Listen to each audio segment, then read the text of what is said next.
Hey everyone, it's your buddy back again with another exciting fanfic. What if Naruto changed after the wave mission and won Tenten and Temari with his shadow clone power, part 1. If you enjoy this story, make sure to hit that like button and subscribe to the channel for more fanfics like this. Now, let's dive right into the fanfic. Kakashi was his usual self, flipping through his Ika Ika novel, humming a tune to himself, while walking towards the Hokage Tower, where the Sandaime waited. He sensed the chakra natures of everyone in the shinobi village, expertly making his way around all of his fellow Jonin and mentally cheers as he makes it past Guy, despite the green beast being on the other side of the village. Hokage-sama, Kakashi chimes, walking inside without a warning. You called. The old man sighed. You should learn how to knock, Kakashi. Meh. Kakashi shrugged, knockings for Genin and Civis. Alerting you before they come are Chunin and Jonin. I'd usually take the window, but then Kurenai would see me, so nah. Typical. The Sandaime shook his head. Now, about the graduating academy students. Kakashi nods, shutting his book close. The copy nin isn't usually seen without his perverted book, but Hiruzen was content with the fact that Kakashi was willing to pay attention. Sometimes the Hatake was a tiny bit selective when it comes to paying attention to people. Your new team, the Hokage's eyes turned dark, you have to pass them. Kakashi blinked. This is my Genin team, don't I get to choose if they pass or not? Political pressure. Hiruzen grumbles, worst thing in the world. Political pressure. Kakashi repeated. Screw it. If they aren't qualified, they aren't qualified. End of story. The Sandaime let out a little key, or otherwise known as killing intent. Kakashi. It wasn't to freak the man out, but it was a warning. Kakashi's been through much worse than an old man's ki, even if the old man was the Hokage and known as the most powerful Kage of his generation. Kakashi sighed, massaging his temple. Do I have permission to whip them into shape? Hiruzen nods slowly. You have to. With the Uchiha survivor, the Yondaime's son and the rich Haruno heiress, they have high expectations on them. You're the only one suited for this. What? So Anbu training is okay? Not that. They're still children, Kakashi. They're not that young. Kakashi pointed out. I joined Anbu just a year older than them. Hiruzen rolled his eyes, taking in a breath of smoke. We're not at war or anything, Kakashi. Dismissed. Kakashi Hatake, 009720, Jonin. And when he finished identifying himself, the ninja saunters back out of the office, waving a hand in farewell. Hiruzen inhales another mouthful of his tobacco. The Sandaime's chakra spiked, and a guarding Anbu member was instantly by his side, the window flung wide open. Yes, Hokage-sama. The Sandaime narrowed his eyes. Make sure no one enters training ground 22. Yes, Hokage-sama. The Anbu paused. May I ask why? The old man sighed, closing his eyes. I think our top shinobi needs to blow off some steam. Anyone caught in the collective damage will take responsibility. Don't say I didn't warn you. It was normal for Kakashi to blow off some steam. It was just, the man's gone through a lot, and one of the things he hated the most was being a pawn with his decisions being decided by someone else. Despite what others think, the most prominent reason why Kakashi's dropped all of his former teams was because he didn't want them to be pressured into something they didn't want to do. Being part of the Team 7 legacy meant that a lot of attention was on the members, and that was something Kakashi wanted to be avoided. Pipe /pipe /pipe. Righto.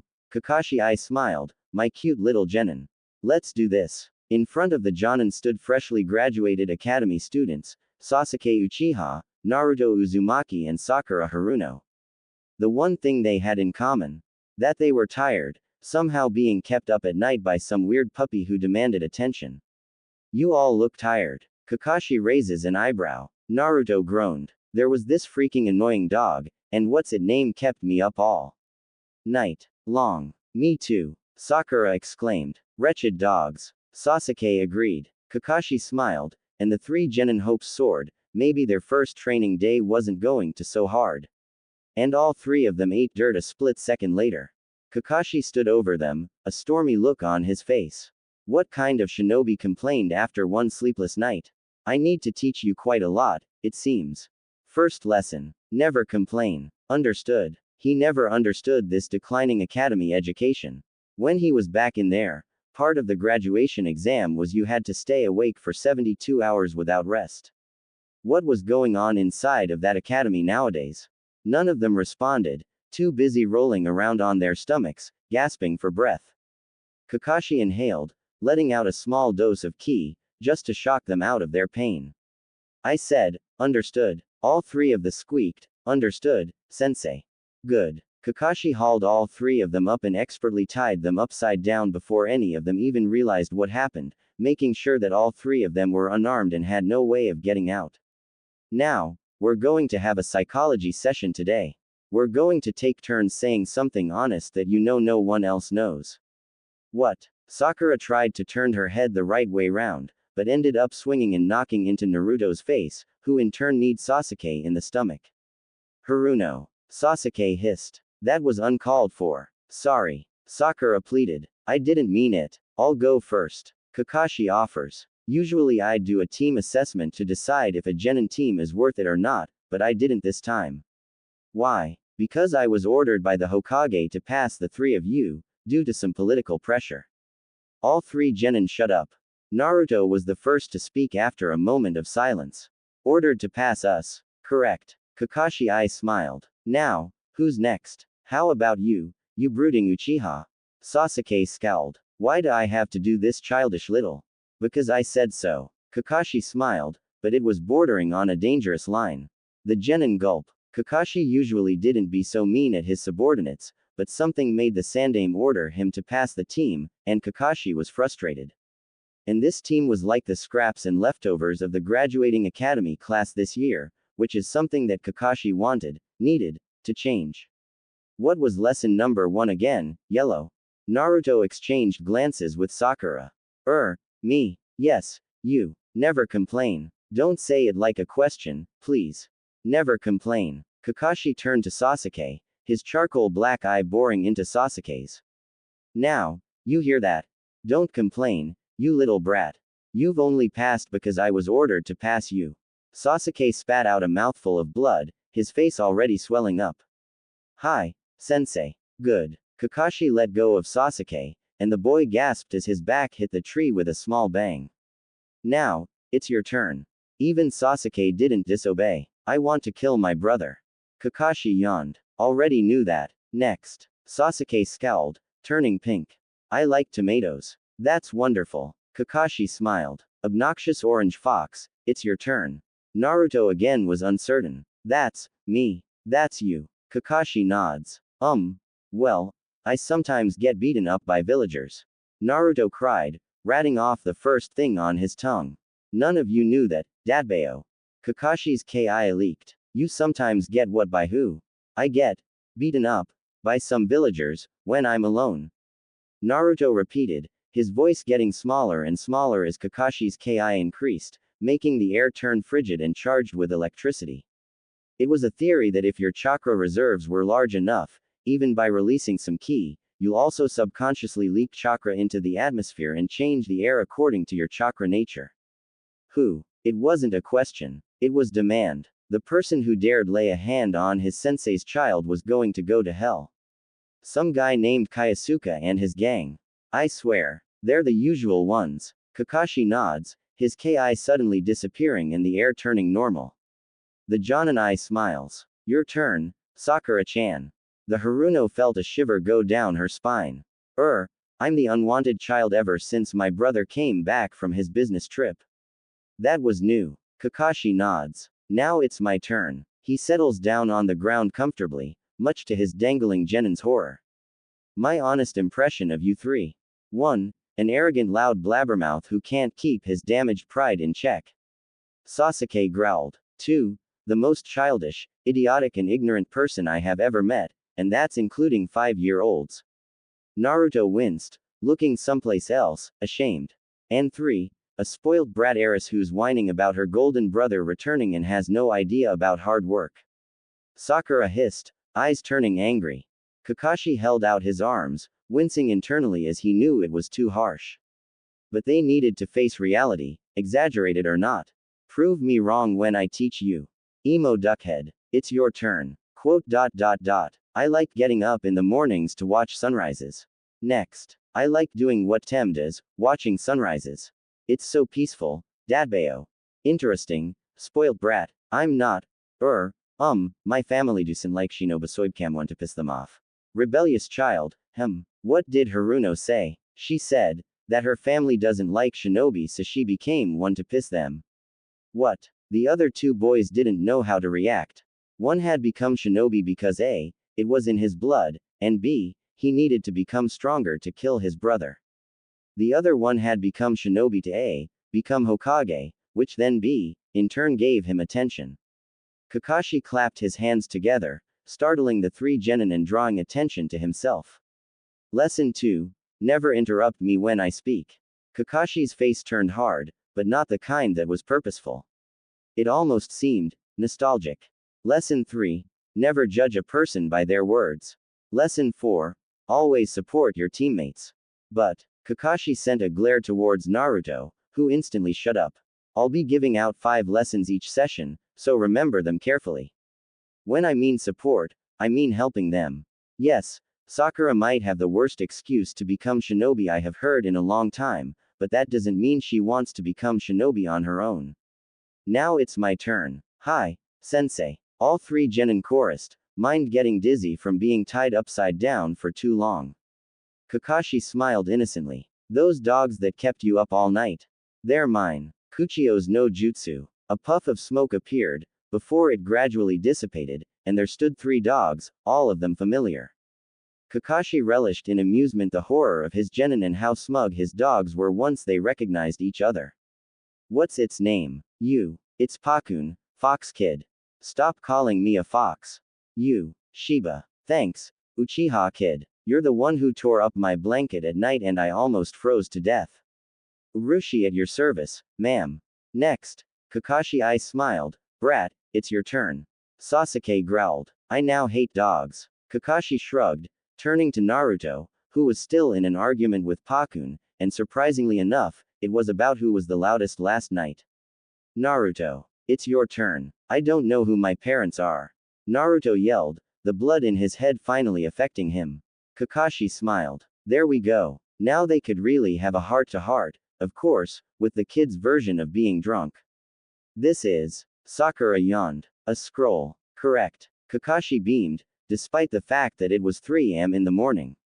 The Jonin had his clones drag the 3 genin out of bed, and now all 3 of them stood in the freezing cold in just their pajamas.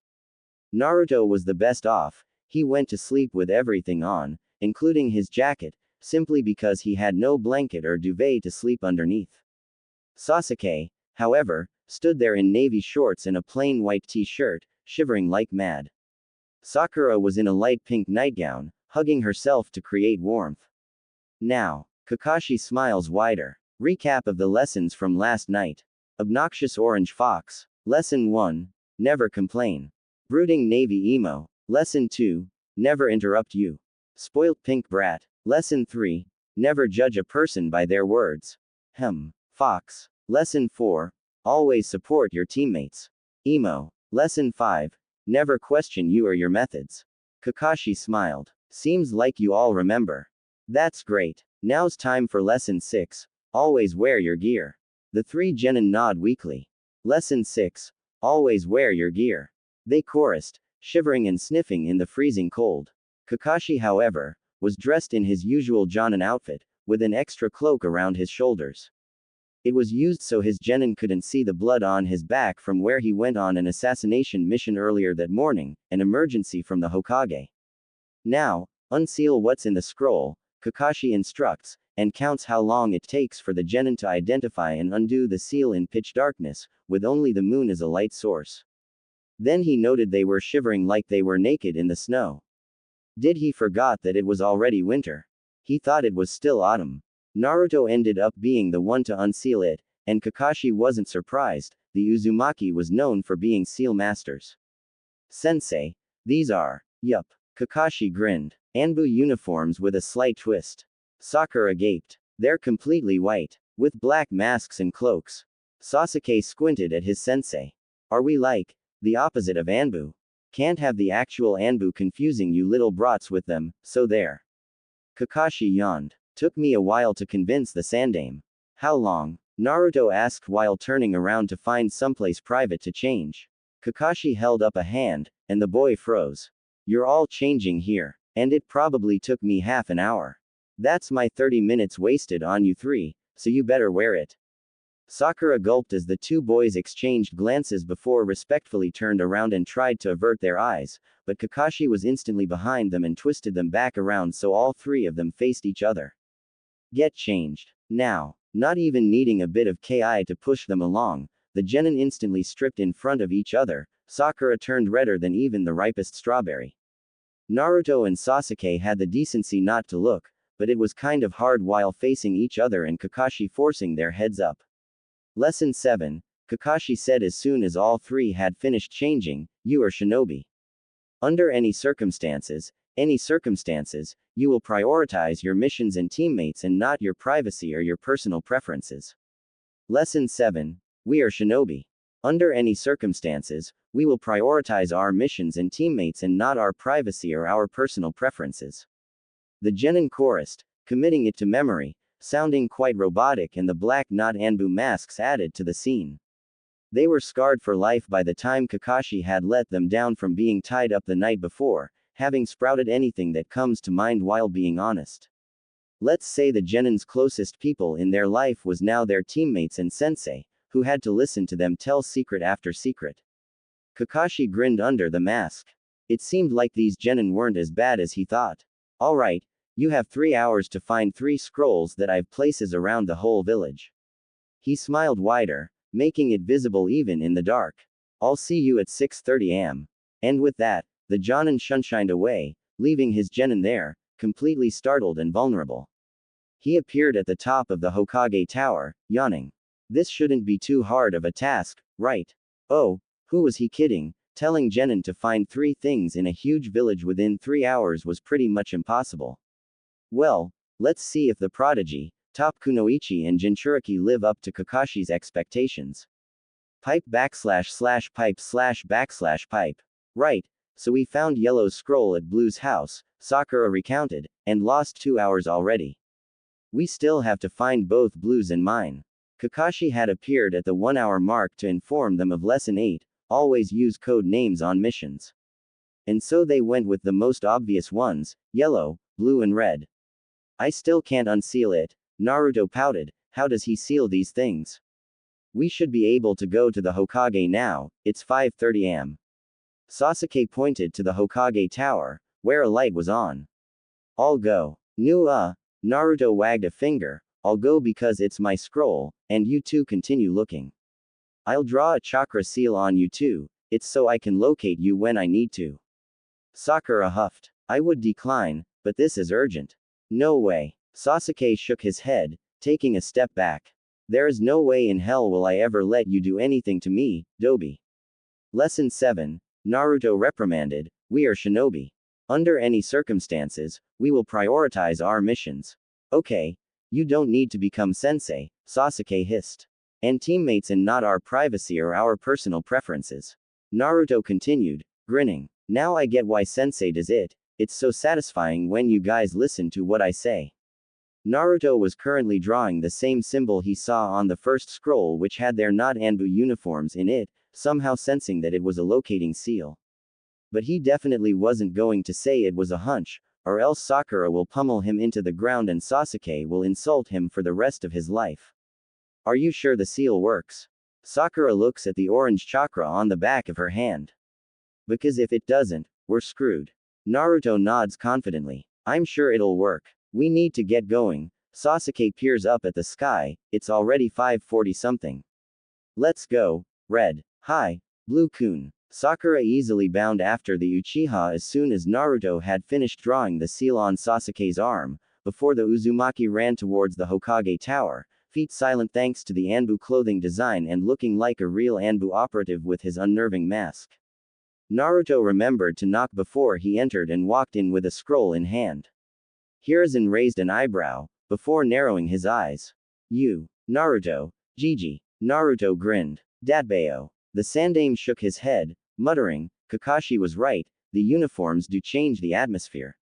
Huh? Naruto asked. Nothing. The man yawned. What are you doing here so early up? Sensei dragged us up at 3. Naruto shrugged. This is nothing. Now, do you know anything about seals, Gigi? Hiruzen nods. I know a thing or two. Can you unseal this? Naruto held his scroll forwards, and Hiruzen had to tell himself over and over again this was Naruto Uzumaki, not a new Anbu recruit. He looked scarily like one, which is probably what Kakashi was aiming for. The Sandaime inspected the scroll first, amused at the print script of Naruto U written on the side of the scroll, before turning his eye on the seal holding closed the scroll. Hiruzen's eyes almost bulged out of his socket. Uzumaki seals. No one studied that since the Yondaime's demise, and Minato only taught it to his living student. How did Kakashi want his genin to figure it out? Ah, so he wanted them to seek help. The Sandaime shook his head with a smile before unsealing the scroll and opening the scroll up to find 2 jutsus listed inside, along with the instructions on how to learn them. Interesting. Gigi, can I have it back? We're kinda on a time limit. Naruto said awkwardly. The Hokage chuckled, before handing it to Naruto. Have fun, child. It seems like placing Kakashi as your teacher wasn't a mistake. Datbeo. Naruto cheered. He's a good teacher and all, but I really need to go. I think Blues found his scroll. And with that, Naruto disappeared, leaving the Hokage to his thoughts. So Kakashi had already drilled in code names, that was fast. Code names were usually taught to early Chunin. Well, that man was definitely whipping these children into shape. That's when Hiruzen realized, Naruto didn't once say anything about ramen or being Hokage. And he always does that. Once every 2 to 3 sentences, but this Naruto was solely focused on his mission. Hiruzen sighed, glancing out of his window and seeing a black-cloaked Anbu rushing towards 2 others wearing black cloaks. I wonder what Kakashi's doing which is so effective. Meanwhile, at the same time, Kakashi sat at his favorite store, the bookstore. The woman who owned the bookstore was an old friend, a veteran from the Third Shinobi War, but was crippled so she was no longer able to fight. But she was nice, gave Kakashi discounts and sometimes had Kakashi babysit her 2 children. Kakashi, Kurenai walked over. Fancy seeing you over here. Kakashi raised a hand. Sup. He had expected both her and Asuma to come, having detected their chakra signatures, but wasn't surprised when Asuma parted ways to head towards the Nara estate. So, Kurenai sat opposite him. How's your team going? Kakashi didn't hate small talk, in fact, he liked it. It was a good opportunity to gain information discreetly. I think they're okay. It's 6 now, right? Correct. Kurenai yawns. I'm gonna wait until 8. Kakashi nods. That's good. You have the Hyuga, Inuzuka, and Aburame, if memory serves right. Yeah. Kurenai tugged at her sleeve. Do you have any tips on teaching? They're my first genin team, and I only recently got promoted to Jonin. So, our generation's golden boy, anything. Kakashi chuckled when she said, golden boy. That's what the people in their generation called him. Well, if it makes you feel better, my team's my first team too. I failed all the others. So I guess it's just conveying what you find is most important in being shinobi. Reet. Kurenai was unimpressed. What about Anbu recruits? You've definitely trained them. Kakashi grinned. The most fun I've had in my whole life. But that's different. You can drill anything you want into them, and they have to do it. But these are genin we're talking about. Damn, Kurenai grumbled, if only it was that easy. Kakashi hummed in agreement, his book discarded and his fingers were playing with the corner of the page he was currently reading. Oh, and right, I almost forgot to ask. Ask what? How's you and Asuma? Kurenai choked on air. What? Kakashi shrugged innocently. I'm pretty sure I'm not the only one who sees. There's nothing going on. Kurenai protested, shaking her head. Huh. Kakashi tilted his head. I'm pretty sure he asked you out but then your father passed so you declined. Are you sure there's nothing going on? Shut up, golden boy. Kurenai glared at him, and he simply raised his hands in defense. There is nothing going on between us. Yet, Kakashi muttered, before standing up and slipping his book inside his newly changed vest, this time without blood on the back. Anyways, I'm going to check on how my genin are going. You asked for a tip. Watch your team when they think you're not around. You'll definitely pick up more weaknesses by doing that. Kurenai nods and thanks him, watching the tall Jonin walk off with a wave. She still admired him, of course, but not like she admired him as a child. She would deny to the ends of the earth that she was a fangirl, but now she admired him as the top Jonin and ex-Anbu commander. Pipe / pipe. I can't believe it, my scrolls at Ichiraku's. Sakura gaped, holding a scroll in hand, standing outside of the ramen stand. Sasuke thought carefully. Yellow's scroll was at my estate, yours is at Yellow's favorite restaurant, wouldn't that mean that my scroll is somewhere where you'll be a regular? Me. Sakura nods slowly. I guess so. Where would that be? Naruto asked, peering at Sakura. We only have 15 minutes left. 13, Sasuke corrected. I got it, Sakura exclaimed. Either the park, the mall, the clothes center, Ino's flower stall, the Nara's shogi place, or Cherry Blossom Lake. Her two teammates gape at her. You're kidding. Naruto couldn't find any other words. I'm reaching my clone limit already. The shogi place. Sasuke frowned. Even though his teammates couldn't see, they knew he was confused. You play shogi. So I'll go to the mall, my favorite store, Blue can go to the Cherry Blossom Lake, and Yellow and his clones go everywhere else. Sakura counts on her fingers, finishing off brightly. Naruto smiled weakly under his mask. I don't even know where all the other places are. Just summon them, Sakura orders. Kage Bushin no Jutsu. Naruto scowled, forcing more of his chakra out. Unbeknownst to him, he was now using the Kyuubi's chakra, with the fox testing out to see what would happen if he lent some chakra out. And yes, the seal was slowly weakening due to the exchange, so Kurama bid his time, waiting and lending chakra to weaken the seal. Two clones appear, and Sakura shakes her head. I need another one. Naruto scrunched up his face and managed to muster up another clone before Sakura went into commander mode. Right, you're going to the clothes center, the Senju line. You're going to the park. You, go to Ino's store. And you, the real Naruto, will go to the shogi place. The three replicas of Naruto nod and sigh before rushing off, dressed in the white not Anbu uniforms, scaring a bunch of civilians and genin, who weren't used to see them. Since they had their black cloaks and hoods on, they were unidentifiable and it was awesome. There was no monster kid, or pitiful Uchiha, or rich girl to be envious about. Meet up at with sensei? Sasuke inquired. Sakura nods, and Naruto nods afterwards. The three of them split up, rushing to three different parts of the village, passing their fellow academy graduates, who had no idea who they were, simply staring at their weird uniform. Who's that? Ino asked, pointing to clone Naruto who slowed down at her flower store. I've never seen a uniform like that. Me neither, Asuma narrowed his eyes. But I've seen them run around all morning. If the Hokage thinks it's fine, then they shouldn't be too much of a threat. Shikamaru yawned. Let's just get training down, I want to go home. Asuma kept an eye on the weird black cloaked short man who scouted about inside, but then he brushes past all the plants and glances back and forth, before shrugging and leaving. The Sandame's son couldn't help but think, suspicious behavior. Who just enters a store without doing anything but looking inside? Not to mention looking everywhere inside. What time is it? Choji asked, yawning. Asuma-sensei, why are we up so early? It's only 6:20, Asuma replied, not that early. Sometimes you'll have to get up even earlier. Not me, Shikamaru yawned again, they'll know not to wake me up or I'll kill them. Asuma smiled. Alright, first training session, taijutsu. Let's run through the basic stances, I want them perfect at half speed by the end of the day. But 10 minutes later, Kakashi saunters onto the field, sitting underneath a tree nearby, waving at Asuma and pulling out his Ika Ika book. Asuma walked over, directing his genin to walk over too. What are you doing here, golden boy? Waiting. Kakashi smiles up at Team 10. Just ignore me. It's kind of hard, Shikamaru said, Hataki-san, when there's a bunch of Anbu weirdos coming for you.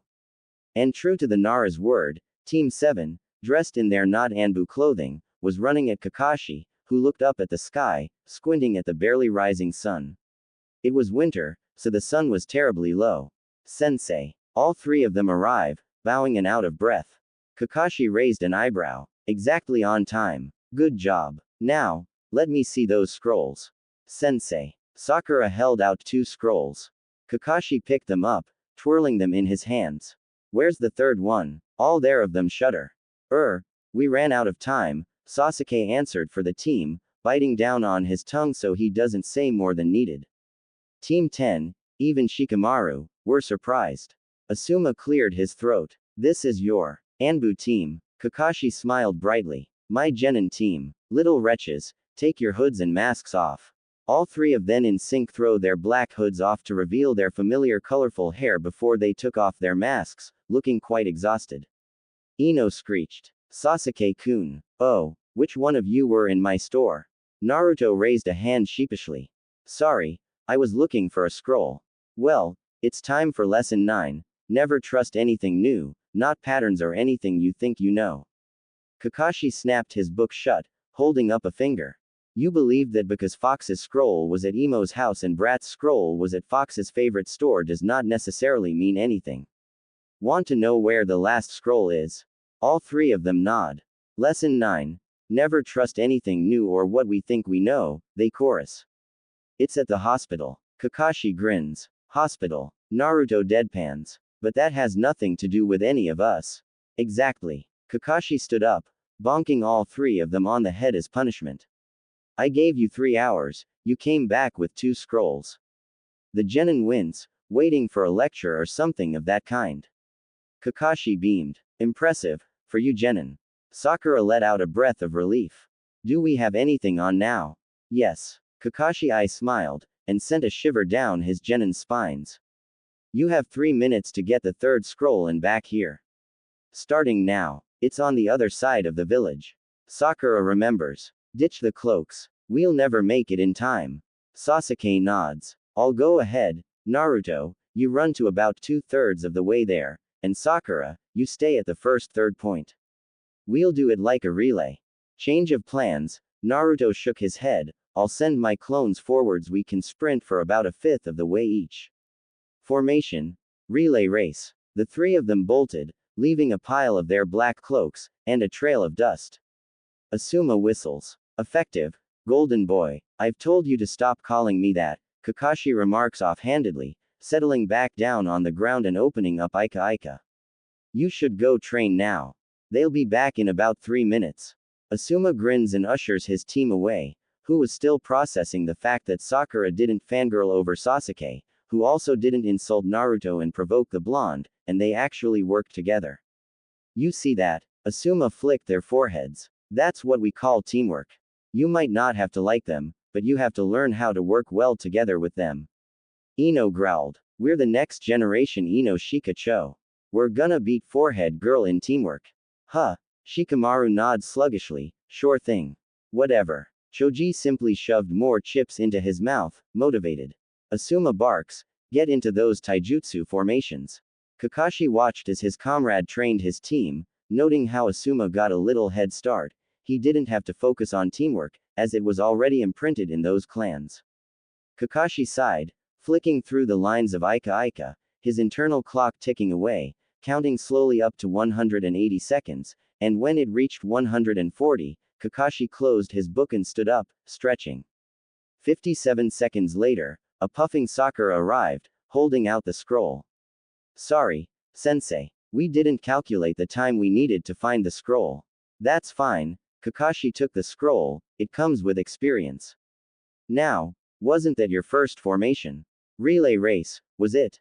Sakura beamed. Hi, sensei. Good idea, Kakashi mused, but won't work for long distance or unknown distances. It's good for inside Konoha. Sakura nods, and a puffing Naruto and Sasuke walked into the training grounds, gripping their sides. Naruto moaned, I need food. Breakfast seems like a miracle right now. That's the next task. Kakashi grinned. I want you all to go to Lightning Burger, the new store that opened 2 days ago, and I want you to convince the workers there that you're a totally different person. Sasuke would deny it, but he was tentative when he asked, any personality? No, he would not risk disrespecting the scariest person he's ever met, the Hokage included. Kakashi spread out his hands. Surprise me. But tell me your fake names first. Kikitsune. Naruto grinned. Datbeo. Yellow Fox. Kakashi chuckled. That's literal. Usagi. Sakura decided. Usagi Pinku. Rabbit Pink. Kakashi nods. Like your Anbu mask. Sakura smiled and traced the outline of her not Anbu mask, which was designed like a rabbit, whereas Naruto's was a fox and Sasuke's was a raven. Kaigen Karasu. Sasuke nods. Kakashi let out a small laugh. The yellow fox, pink rabbit, and navy raven. Nice. I'll see you after breakfast. Hi, sensei. The three genin chorus, bowing. When they straightened, the jonin was gone without a trace and a swirl of leaves was the only thing out of place. Kikitsune smiled at the owner of the restaurant, taking the role of the oldest brother. Team 7 had decided to try and impress Kakashi, creating characters totally different to who they are. Kikitsune, the responsible, mature and oldest brother, was the easiest to decide. Then it was Usagi, the, whatever, I don't give a crap about anything, punk girl, who had neon green highlights in her hair.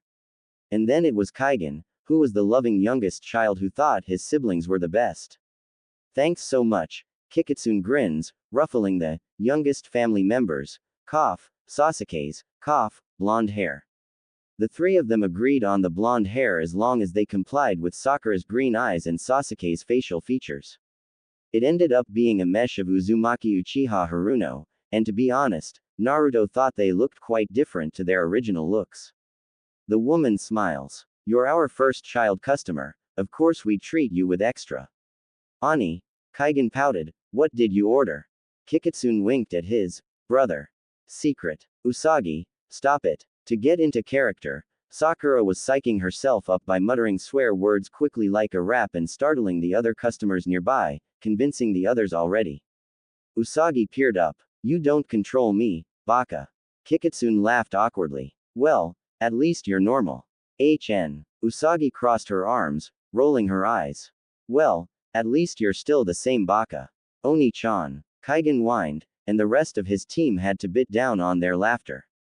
But the two were also impressed at his acting skills, that was way off usual Sasuke behavior.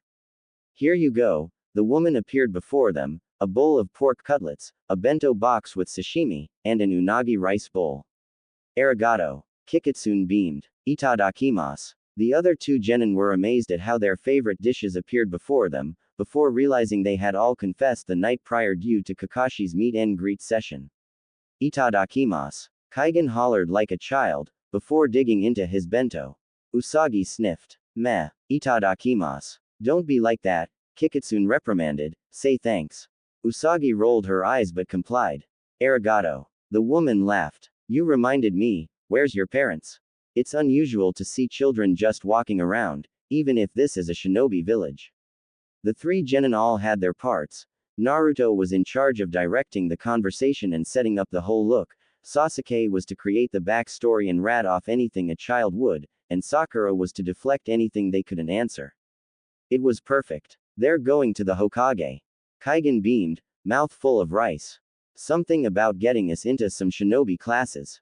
Kikitsune chuckled, roughing his brother's hair again. Nice save, but shinobi. Not ninja. Yeah, they want us to learn self-defense. Usagi snorts, but Sakura knows not to overdo it, so she doesn't say anything and simply shoves another mouthful of eel into her mouth, before stealing one of Kaigen's salmon, playing the act of the mean big sister as Naruto jumped to Kaigen's defense and demanded she apologized. Nah, Usagi yawned, too much work. Let me eat in peace, Oni-chan. Kikitsune huffs, before sitting down to eat his pork cutlet bowls. It was his second favorite, after ramen, of course. It was when his usual was unavailable, curse Konohamaru for that, and he had to suffice for a pork cutlet ramen bowl. It instantly shot up his food list, and he's ordered it one in a while to break his usual ramen streak. Eat with your mouth closed, Kikitsune orders, flicking Kaigen's forehead, it's rude to eat with it open. Kaigen pokes his tongue out and rolls his eyes, before shoving more food inside. Sasuke was internally flinching at his horrendous table manners, but he was told to act like a child and was hanged as one, so he will. Suddenly, Sakura came up with a coughing fit, startling her two brothers, who mentally screamed, "That's not planned." While trying to figure out what was happening, she waved them off, trying to convey the fact that she was fine, but Naruto in his fan-like side appeared. "Ah," he fretted, "are you okay? You're not dying, are you?" Sagi-chan. The rest of his team heaved a sigh of relief at Naruto's quick save before Sakura scowled at him when the coughing died down, eyes livid. "I am perfectly fine. Now go back to eating and leave me alone. You almost tossed our mission out the window."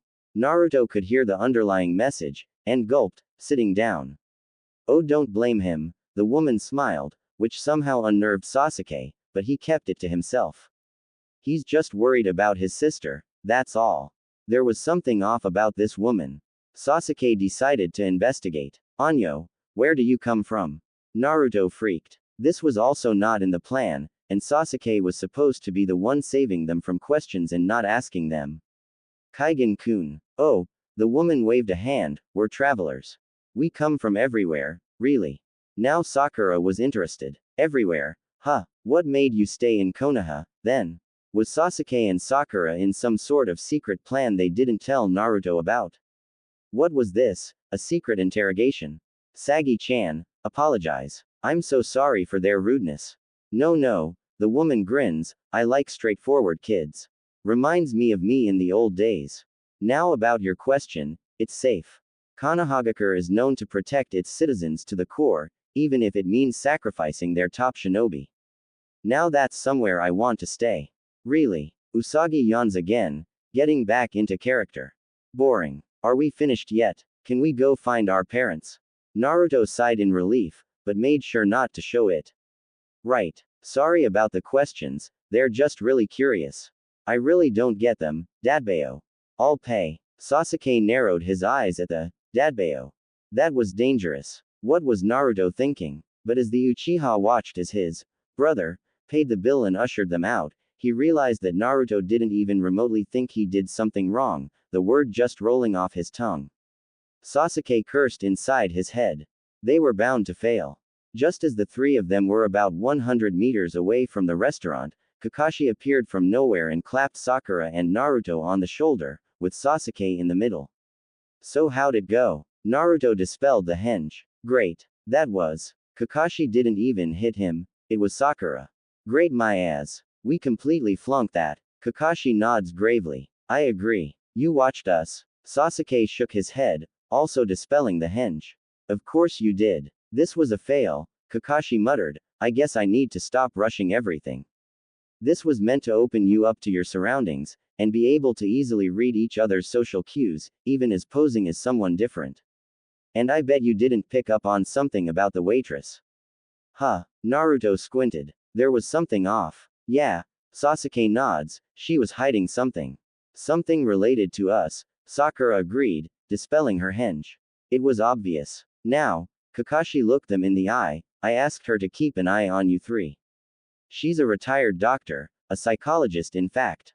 I worked with her long ago, just when the Third Shinobi War ended. Anyways, she was to give you clues on her being a suspicious person, and she did it perfectly, but none of you picked up on it until the last moment." Kakashi sighed. "We're going to need to start from basics. I guess last night wasn't enough. Take a seat, kids." Team 7 had arrived at a park bench table, and slid into their seats, with Naruto and Kakashi on one side and Sakura and Sasuke on the other. Kakashi leaned forwards, placing his elbows on the table, and nods towards Sasuke. "I have a question," Kakashi states, "why are you no longer sniping at Brat?"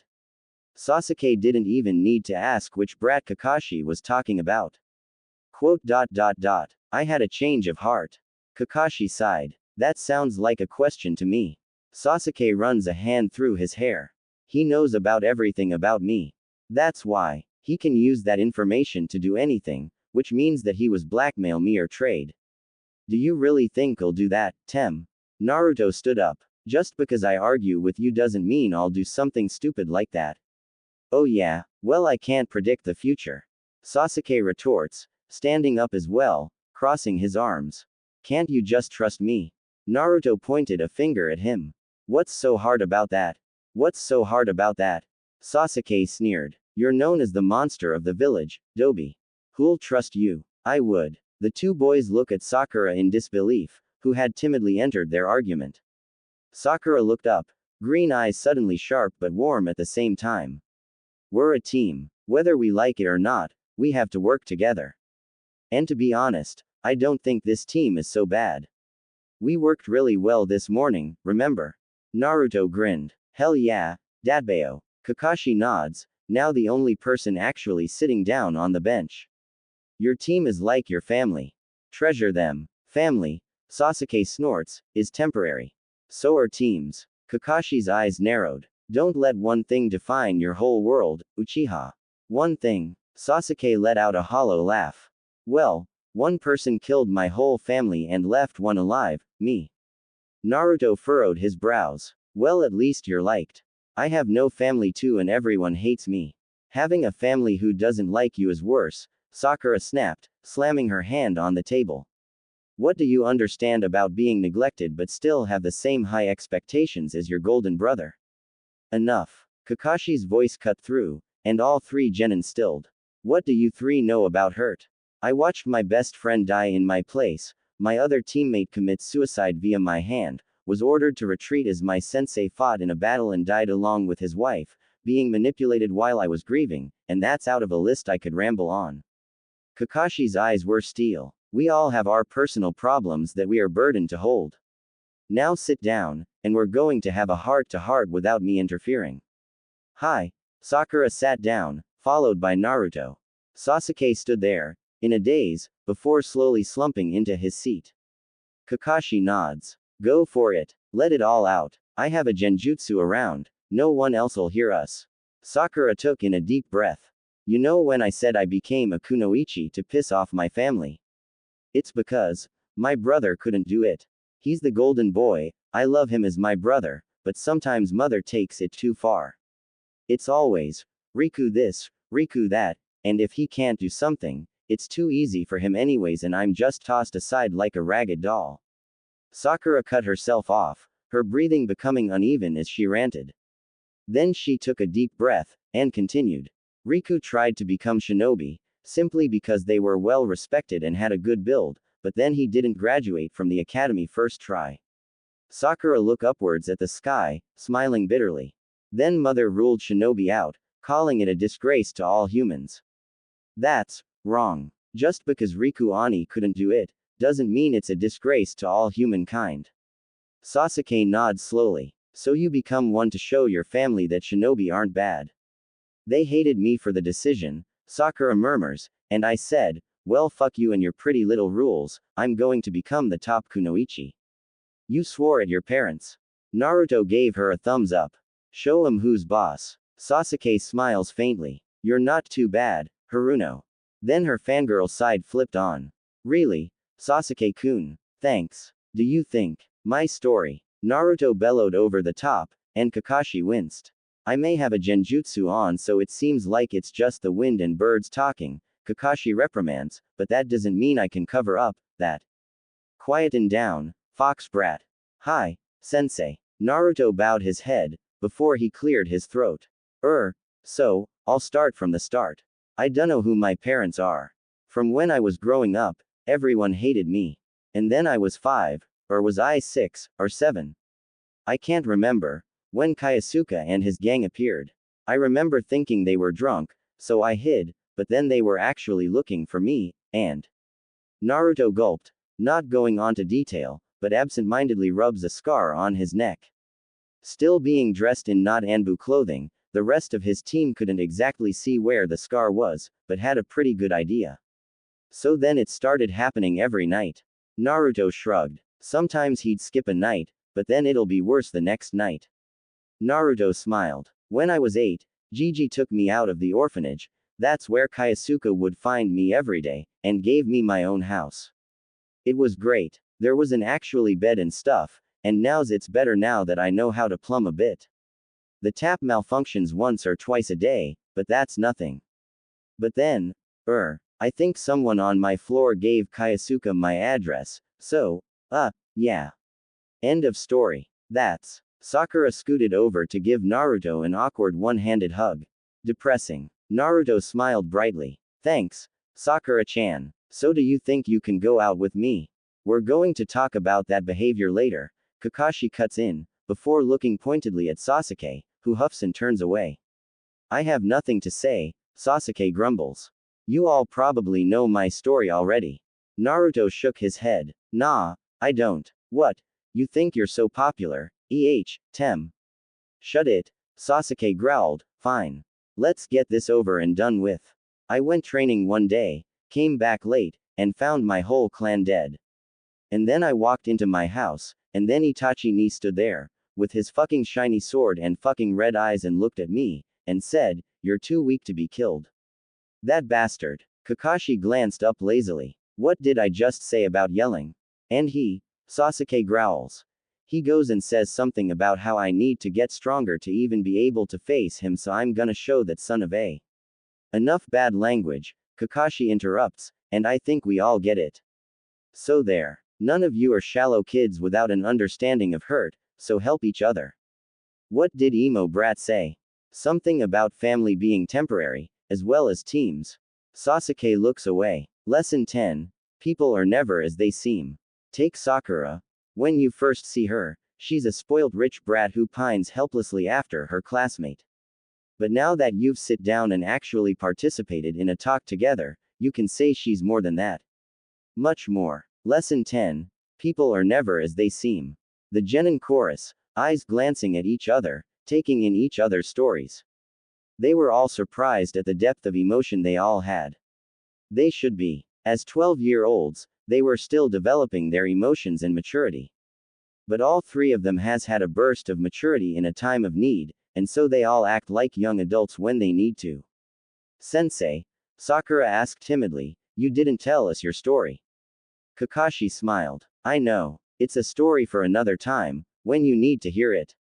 I know I've been giving you lessons, well, more like rules to abide by, but here's our team motto. It's from my past. One of my teammates told me that. In the ninja world, those who break the rules are trash, that's true, but those who abandon their comrades are worse than trash. Understood. Naruto grinned. Datbayo. Sakura hesitantly agreed, and Sasuke kept quiet.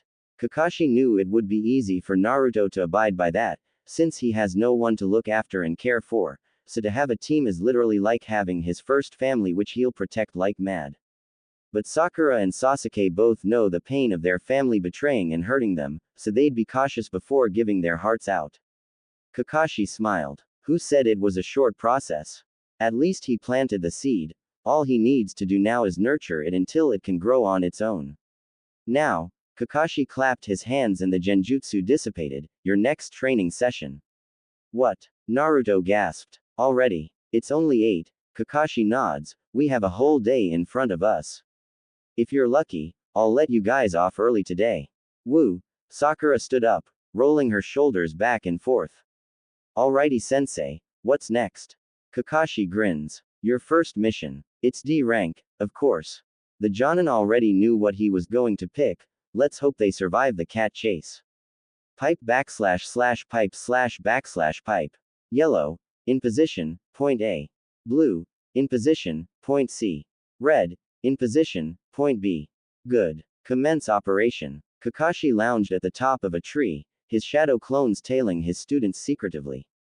He kept a watchful eye out for any white movement, his students still in not Anbu gear.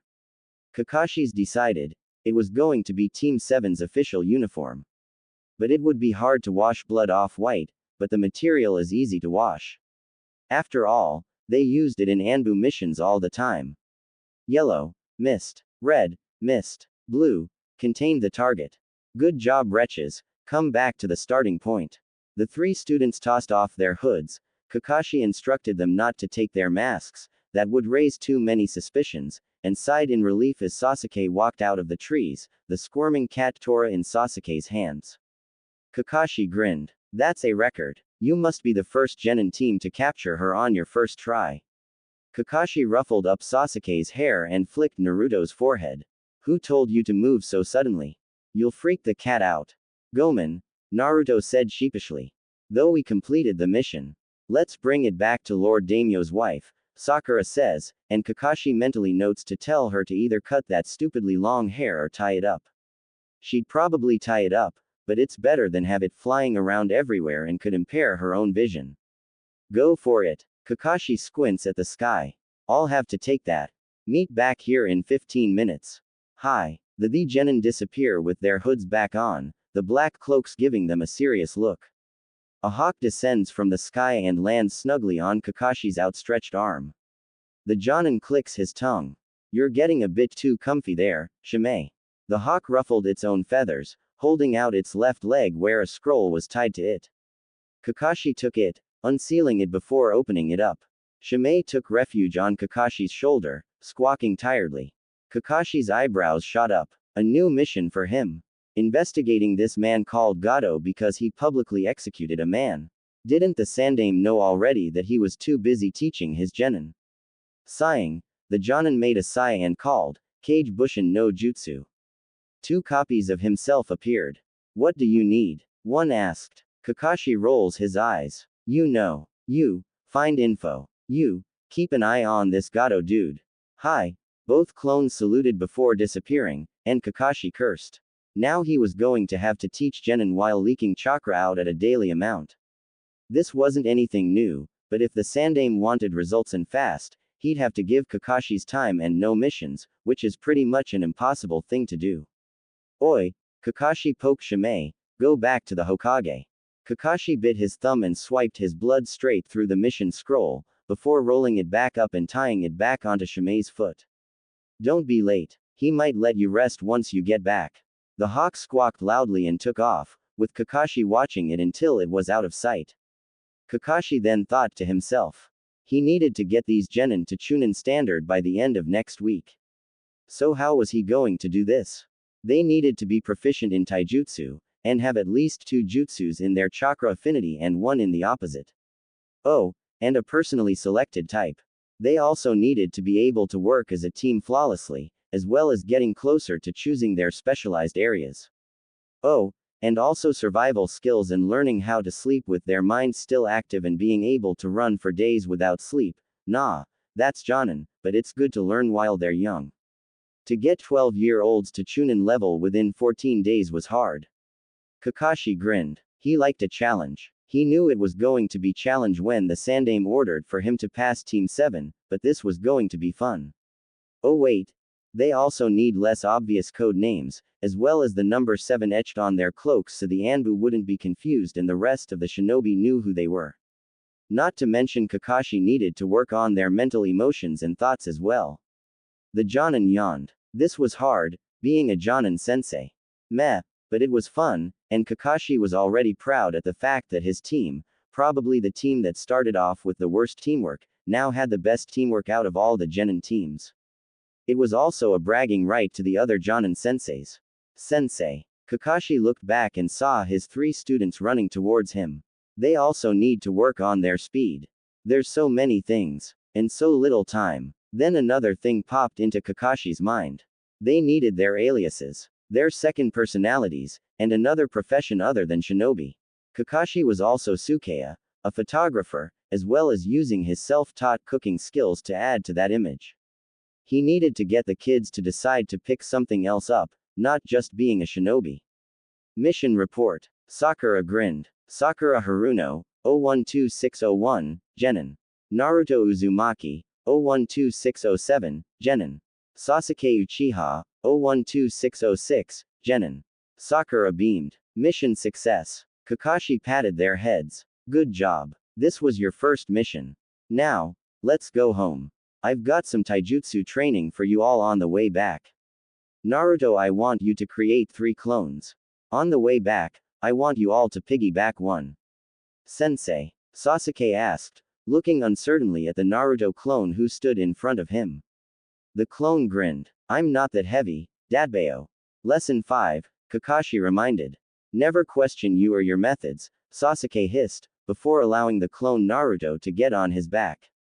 Oh, you're right, you're not that heavy. Kakashi grinned and undid the metal bracelets he had on his hand and placed them around each clone Naruto's hand, making all 3 genin drop down to the ground with surprise. These are weights. About 7 kilos each. Have fun. Pipe backslash slash pipe slash backslash pipe. How is everything going? The Sandaime asked, sitting at his desk. Kakashi nods absent-mindedly. Yeah, it's okay. Is something wrong? Why do you have more Anbu than usual? Hiruzen chuckled. Nothing gets past you these days. You didn't answer my question. Kakashi pointed out. An Anbu operative appeared. Shunshined, Kakashi thought. Hokage-sama fainted the other day, it's a precaution, Hound-sama. I'm not in the Anbu anymore. Kakashi smiled. Geez, just call me Hataki. And you fainted, Sandaime-sama. Is your old age getting to you or something? The Anbu was about to say something about disrespect. Everyone knows that the Hokage is old, but no one says it, but the Sandaime simply chuckles. It's been getting to me since I was 50. Now, about the training, is it okay to give you a mission in the middle? Kakashi shrugs. What mission? It's connected to your Gato 1. Hiruzen holds out a file, and dismissing the Anbu operative who shunshined away. Kakashi's eyebrows raise as he skimmed over the text. An escort mission back to the land of the waves, C rank, don't you think that's too high? Tazuna's off, the Hokage simply said. Kakashi nods slowly, before rolling up the scroll and placing in his Jonin vest.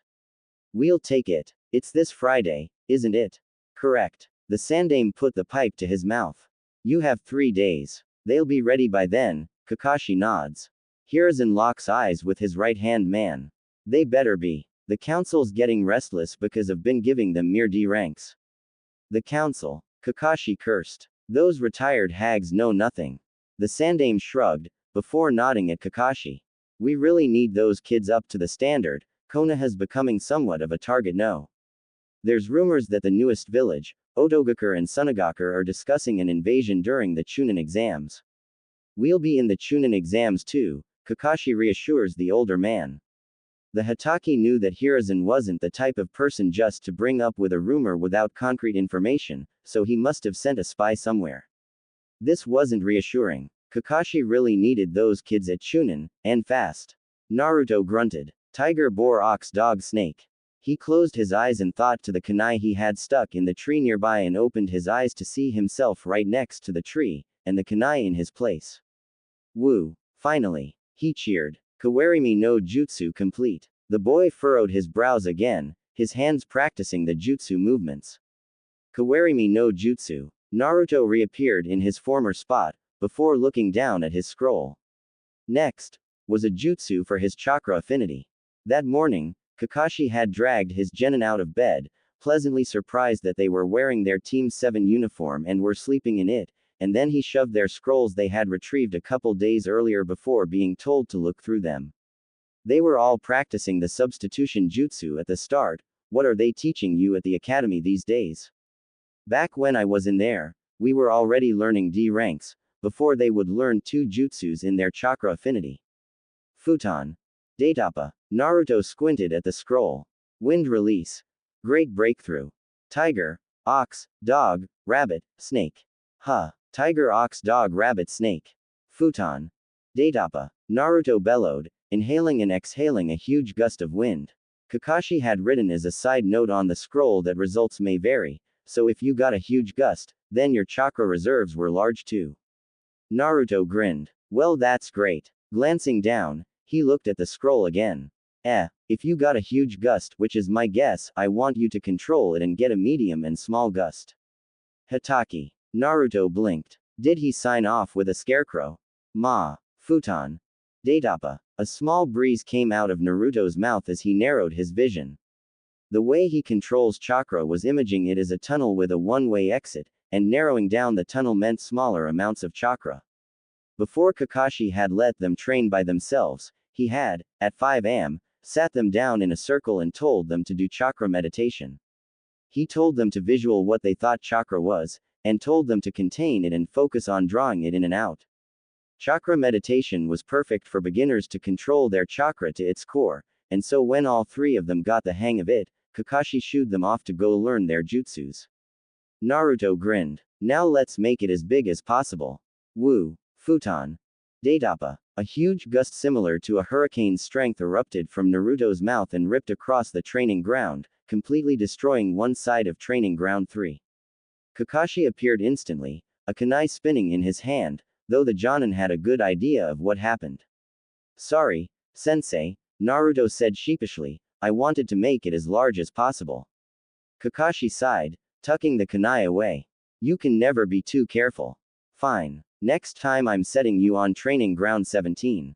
What about the trees? Naruto's eyes widened in horror. I don't have to plant every single tree, right? Kakashi chuckled, crossing his arms. No, I have a friend who can do that. Now, show me your kawarimi. Naruto grinned. Kawarimi no jutsu. Kakashi's smile strained. He didn't have to yell out the jutsu name, but it looked so normal for Naruto that Kakashi decided that this one time he'd let it slide. Next time, he'd definitely crack down on that. Sensei. Naruto bellowed, from where he substituted with a broken branch. He was pretty far away, but Kakashi and his extreme dog-like senses could easily smell which direction Naruto was yelling from. Kakashi held up a hand. Good job. Move on to the next one. And disappeared, shining away. Naruto's hands flashed in movement before he reappeared in his old spot, the broken branch back where it was supposed to be. Huh, Naruto mused, Sensei has a friend to grow trees. Aren't I lucky? He'll most likely kill me if he didn't. The next jutsu. Naruto's eyes bulged out. AB rank. Now this was interesting. Futon. Shinkaha, and it did a lot of damage. Down in the corner, Naruto saw Kakashi's handwriting and quickly read that first. Each of you are getting a purely offensive jutsu, and they can fatally harm others. This is to be used in emergencies only, for example, when a teammate is about to die, or you are about to die. It can kill many people within a range, especially those extremely close to you. This must not be your first choice of a jutsu when in a dire situation. Otherwise, have fun learning it and make sure you don't hit anyone while practicing. Hitaki. Naruto hummed to himself. Rat, snake, horse, dog. It wasn't hard to remember. Then he looked down at the next instructions, scrunching up his forehead in confusion. So he needed to spin around while doing the hand seals. Meh, whatever. Naruto was excited. He just wanted to try this out. Rat, snake, horse, dog. Naruto exhaled, as he spun on the spot, and was just about to see the results when he slipped while spinning and landed on his face, eating dirt. I guess I should practice spinning first, Naruto mumbled into the ground, groaning. This sook. I just wanna break some stuff. Pipe // pipe / pipe. Sakura on the other hand, had easily gotten down the kawarimi under her belt, as she had studied all E-rank jutsus. Her chakra control is the best out of the whole team, but her reserves are the lowest. Kakashi wanted to give her one that would change due to the amount of chakra she uses, to help her build up her reserves. Doden. Ritsudo Tensho. She muttered, finding it easier to focus on her control if she whispered the jutsu name. She slammed her hand on the ground, forcing at least half her chakra out, pouring it into the ground, and between her and the 10-meter mark, the ground broke up into pieces, overturning and flipping over like they were broken ice blocks in a sea of water. Sakura collapsed on the ground, heaving gigantic breaths. Frick, I can't do this. She groaned, falling onto her back, her chest rapidly rising and falling. A familiar face flashed past her eyes, and Sakura grit her teeth and forced herself to sit back up. She was going to show her parents that shinobi weren't disgraces and their whole world shouldn't be centered around just Riku. Sakura loved her mother and father, really, she really did, but sometimes they were too narrow-minded to see anything other than their perfect son. Alright, Sakura stood up shakily. I'm gonna show mother and father how's it's done. Doden.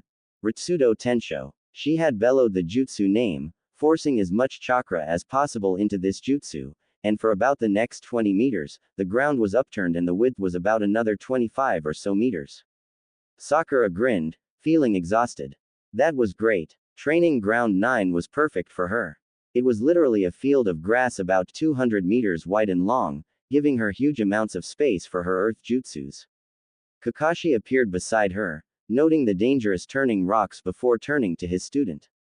How's everything going, brat? Well, sensei. Sakura gave him a tired thumbs up. Though, I may have used up almost all my chakra. Kakashi sighed. Kids never learn to keep some as reserve. Now, Did you try the B rank one already? Hi. Sakura smiles, that one's creates a lot of damage. She points to a crater behind her, and Kakashi whistles appreciatively. This training session was going almost too well. All of them were progressing at a superhuman speed. You're doing pretty well, Kakashi praises, take a small break. Maybe focus on mastering Kawarimi so you can substitute almost subconsciously. Hi. Sakura grins, before flopping on the ground. Gimme 5 first. Kakashi chuckles, tossing her a bottle of water before disappearing, leaving Sakura in the blinding hot sun. The girl was already sweating from the extensive use of chakra, and now she had to deal with the heat. She tiredly commanded, Doden, Dorio Dango. By using mostly her physical strength, Sakura pulled out a chunk of the ground and placed it carefully next to her, straining her muscles, before huffing and sitting behind it, relishing in the huge shadow it cast. Maybe, she could just close her eyes for 5 minutes. Pipe // pipe / pipe. Sasuke wasn't tired. Not yet. He was debatably the most chakra-efficient person in Team 7 bars their sensei. Of course, with his reserves much larger than your usual genin but smaller than a Jinchuriki from activating his Sharingan since he was young, but never really used it. His control was also better, but it was practiced. He spent most of his time at home doing chakra meditation. He suddenly flickered and reappeared beside a boulder, before muttering, Dendo Hari Hyirigari no Jutsu. Sasuke went through his taijutsu forms at 3/4 of the full speed, while focusing chakra onto his front, where electric needles slowly grew, and when Sasuke was satisfied with its length, shot the lightning needles towards the boulder, carefully aiming for the X's he had scratched on earlier. He nailed all of them. There, he stopped his taijutsu, taking deep breaths in. After a whole hour, I got it. Now he was moving on to the second jutsu. Regardless of what others say, the Uchiha was a perfectionist. Have a jutsu your sensei gave you. Must nail it before moving on. Flicking open his scroll, Sasuke nodded slowly as he read the description and instructions that were handwritten on, with obvious scribbles here and there. That made it obvious that Kakashi was a lightning affinity too, with tips on how to reduce the amount of chakra needed for the lightning jutsu, and that came merely with experience. Raiden. Jian. Sasuke opened his mouth, forming the snake seal, and a bolt of lightning shot out of his mouth, very similar to a laser. Sasuke was also thrown backwards due to the impact, and landed awkwardly on his back. Hissing in pain, the Uchiha stiffly sat up, rubbing his hip. Now this was perfect. Any offensive jutsu was welcome into his arsenal. He could show off to Itachi before wiping off that smug smile off of the older Uchiha's face. Though I get why it's B rank, Sasuke winced as he stood up. The Force, let's do that again. Raiden. Jian. Kakashi watched from afar as he saw his lightning affinity student being flung around training ground 22, which was a concrete padded floor and random boulders stationed around the field, perfect for lightning affinity shinobi. All 3 of them were incredibly skilled, and their adaptability to their new training ground was astounding. Kakashi hasn't seen anyone other than some of his outstanding Anbu recruits pick up new jutsus that quickly. Kakashi looks down at the scroll in his hand. It had a big C printed on it. Unraveling it, Kakashi rereads for about the 43rd time, the mission about the escort to the land of waves. Apparently Tazuna had wanted protection as soon as possible, but the Sandame had responded saying that their shinobi ranks were deteriorating and that he had to wait for about a week. It wasn't exactly the truth, but Kakashi knew that more and more people were joining Anbu or retiring, which results in less and less normal Jonin, which leaves most of the missions to Chunin and Genin. On Tuesday, which was the first official training day, Kakashi had the team chakra meditate after arriving back at Konoha, also asking Naruto to dispel his clones. On Wednesday, Kakashi dragged them out of bed at 4 am, mad at the fact that none of them slept in their gear. He then had to explain that lesson 6 also extended to sleeping. Then, for the whole morning until lunch, they ran through their taijutsu forms at half speed, before increasing it to full speed with Kakashi as a ruthless instructor. Again, at lunch, they were ordered to henge as the opposite gender and convince the staff at Yakiniku Q that they were really who they pretended to be, which they finally succeeded at. Then after lunch, they took another D rank, doing the housework of a particularly rich family. Kakashi told them they could only use one arm and one leg, and the three of them ended up leaning on each other for support. Dinner. PFF'd. What's that? Team 7 went straight into the tree walking exercise as soon as they arrived home at 7 p.m., skipping dinner and going to sleep at 11, only to be woken up by Kakashi at 5 a.m. Which brings us to Thursday, today. It was currently 11 a.m., and at 11:30, Kakashi was going to call all his students back, deciding to let the three have a normal meal. Then maybe work on Sakura's taijutsu, Sasuke's Sharingan, and introduce Naruto to the information on the Kyuubi after dinner. But now he was mentally tallying the jutsus each student had. They had all learnt the basic clone. Naruto knows the shadow clone. They could all use fabric of some kind to blend into the background, as well as untie themselves from a bound state, but not bound by Kakashi's standards, so he needs to work on that. Oh, and of course, Henge. Then they each had 2 of their chakra affinity jutsus. They should learn a genjutsu each, but that would come afterwards. They need to perfect their current jutsus now, before their mission tomorrow. Kakashi narrowed his eyes. He needed to test them. Pipe //pipe// pipe. Right. Kakashi appeared behind the 3 genin. How's lunch? They were now used to it, even if it has only been 2.5 days since they first met Kakashi. Sakura smiled. It's good. Aren't you going to eat lunch, sensei? Kakashi shook his head. I already did. Ate some dango with a couple of other jonin. What's on after lunch? Sasuke asked, shuffling around on his seat. Naruto was too busy stuffing his face with ramen, as Sakura and Sasuke had let Naruto drag them to Ichiraku's, after finding out they're able to pick the place they want to eat at. Kakashi I smiled. Now that's a secret. I watched you all train this morning. Good job on your new jutsus. Have you told each other your jutsus yet? Nope. Sakura eyed Naruto warily. He's too busy talking the heavens about ramen. Naruto smiled, giving a huge thumbs up as he slurped up the noodles. But it's good, right? Sakura nods, a small smile on her face. Yeah, I guess. Now, Kakashi held up a hand. Lesson 12. Always exchange information when you have time. It's astounding how much of a difference it can make if you know your allies' skills.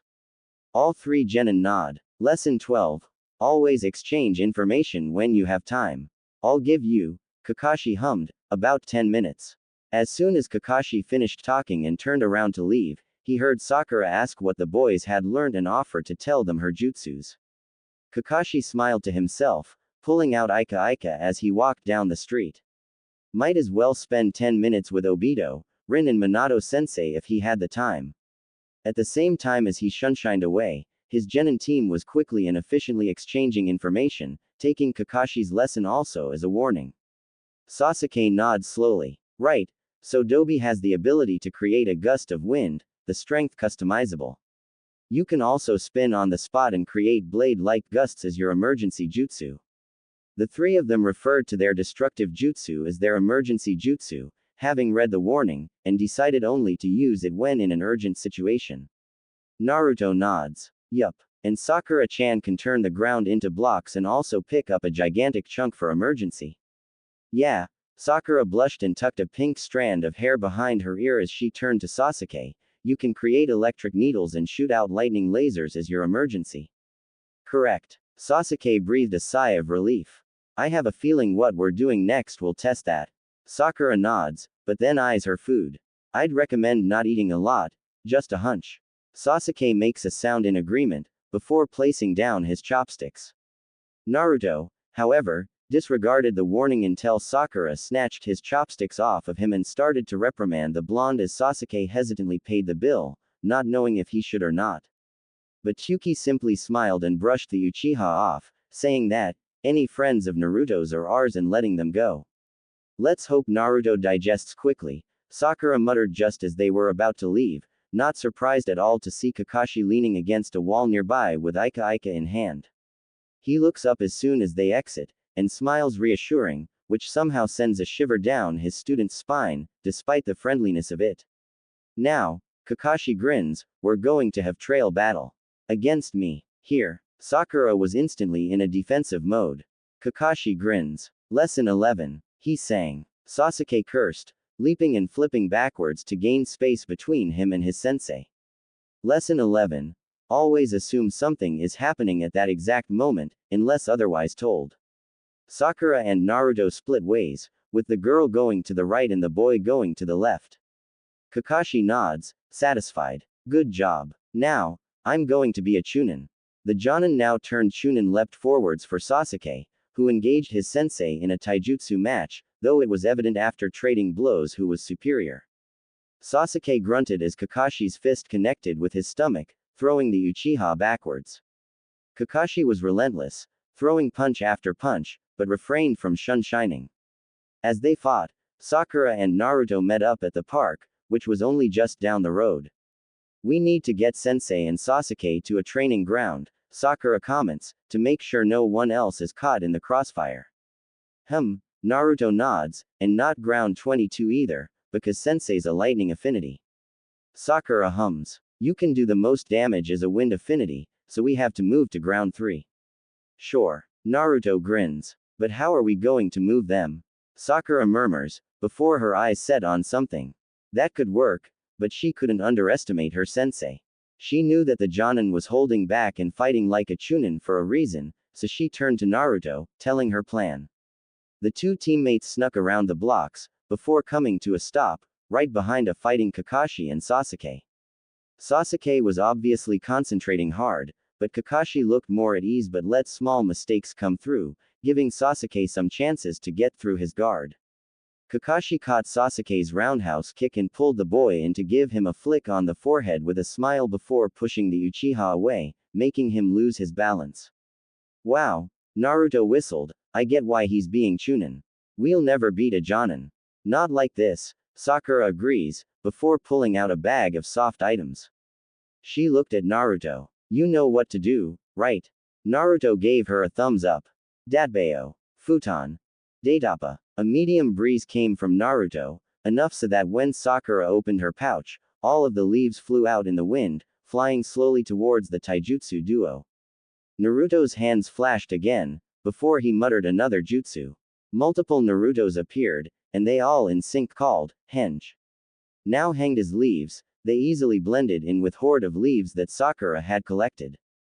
Thankfully, many people had seen to evacuate the area due to Kakashi and Sasuke, so now they didn't need to worry about, but the buildings and belongings.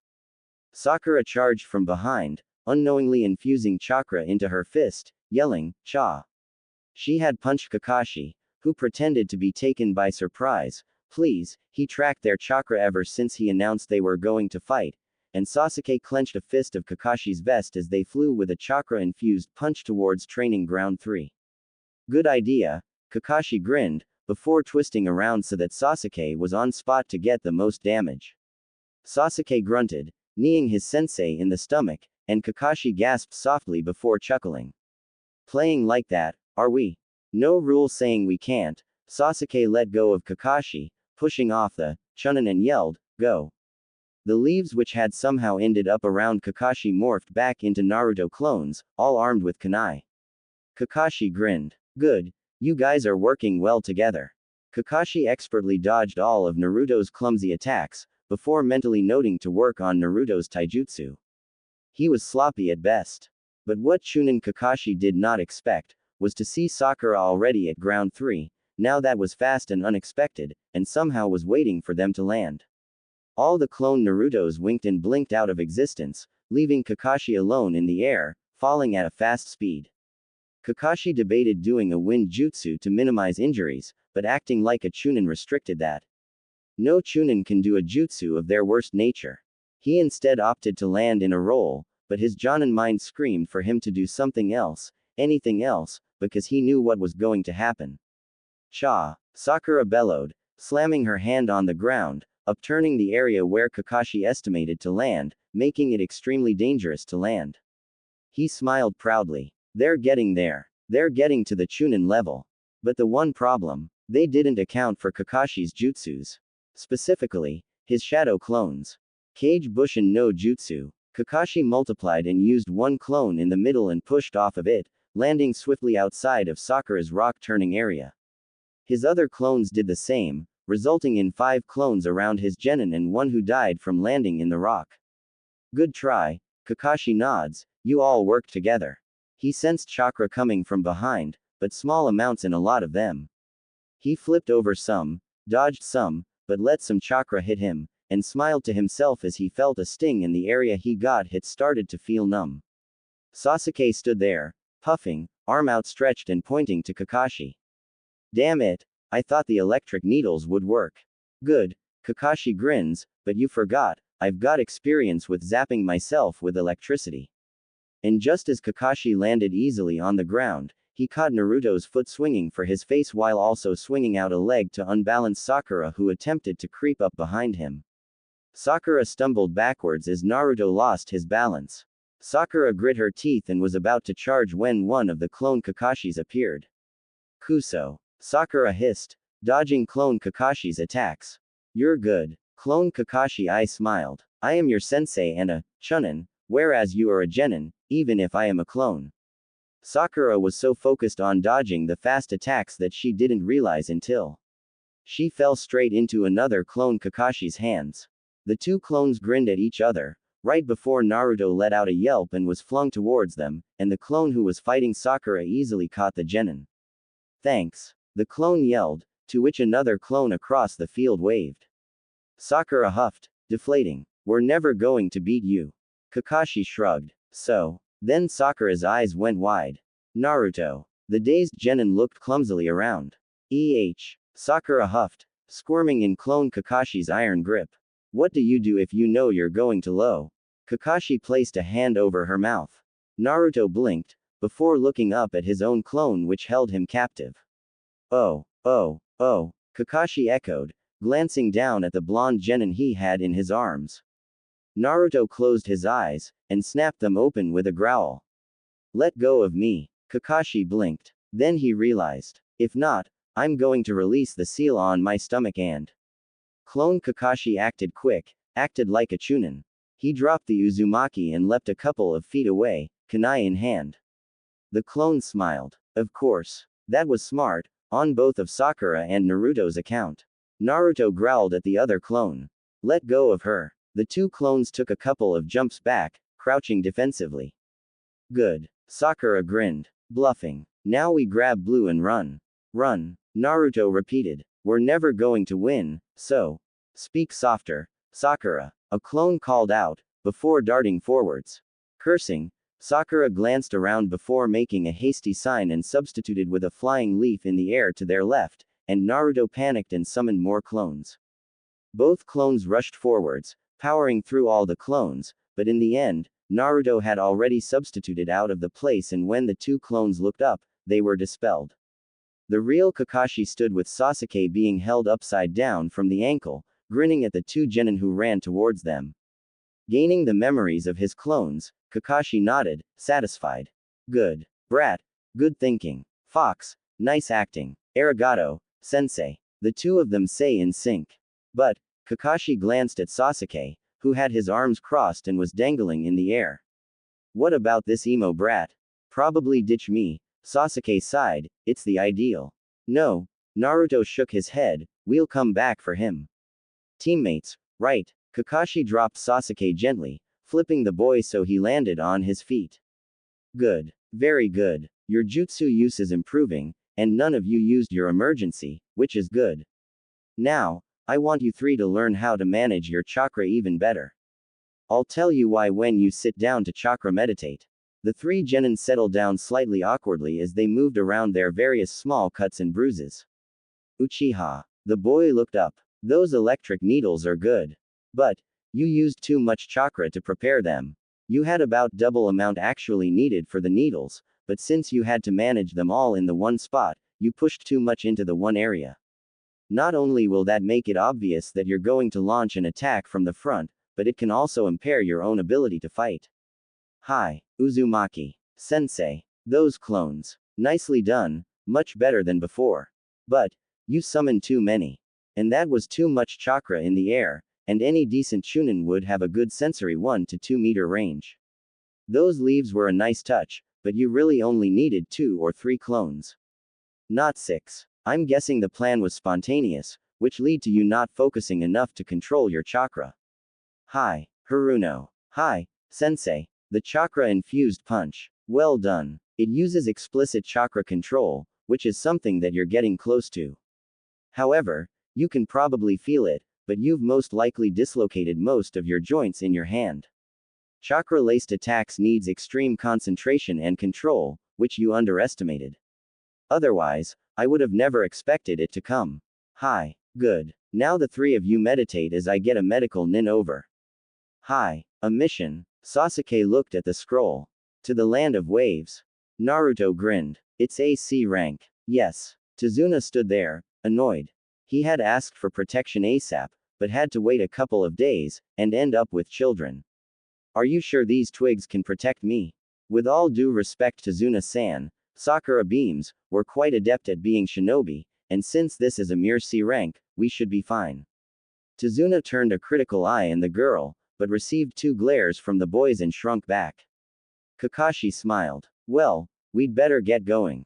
The earlier we leave, the earlier we can come back. Hi, Sensei. The 3 genin chorused. Kakashi turns to Tazuna. Give us half an hour to pack our gear. We'll meet at Konoha's front gate. Whatever, Tazuna grumbles, turning around and stomps out of the Hokage office. Hiruzen sighed. He's an old fellow, don't be too hard on him. The genin nods slowly, about to leave when Kakashi held up a hand. Now, is there anything you've picked up? Sasuke nods. There's something off about his behavior. It's suspicious. Gives me the wrong vibe. Kakashi nods. And what does that mean? Pack extra. Naruto mutters, especially ninja tools and extra pairs of clothes. Bring lots of chakra too. Sasuke snorts. I wish we could bring extra chakra. It's not actually AC rank. Sakura says over the top of them, cocking her head to the side. It's most likely we're not supposed to meet enemy shinobi, but we might. Kakashi grins. Good job. Do what Naruto says, pack extra and don't use chakra unless you have to. Now, I want you to wear your old clothes with the cloaks on top. If we do run into enemies, it's better they underestimate you than overestimate.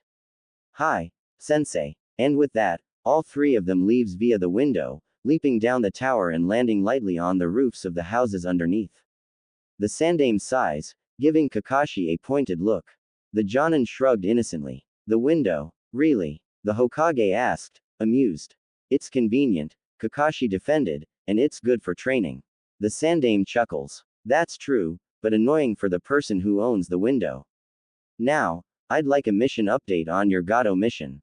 Kakashi nods. My first clone was defeated quickly as its sensory abilities are dull, but my second one's still reporting. Gato's locking himself in his room regularly from 1 p.m. to 4 p.m., not coming out for the whole 3 hours. No one goes in either. He's been hiring shinobi, Nukenin, and I think there was a rumor about hiring Zabuza Momochi, one of the 7 swordsmen of the mist. His goal is to control the land of waves, while also gaining an impressive income. I have a feeling that our Tazuna escort mission has something to do with that. What if you run into Momochi? Hiruzen asked, nodding along as Kakashi reported. The Jonin smiled dryly. I'd usually take a genin team and run, but this is about the political pressure, right?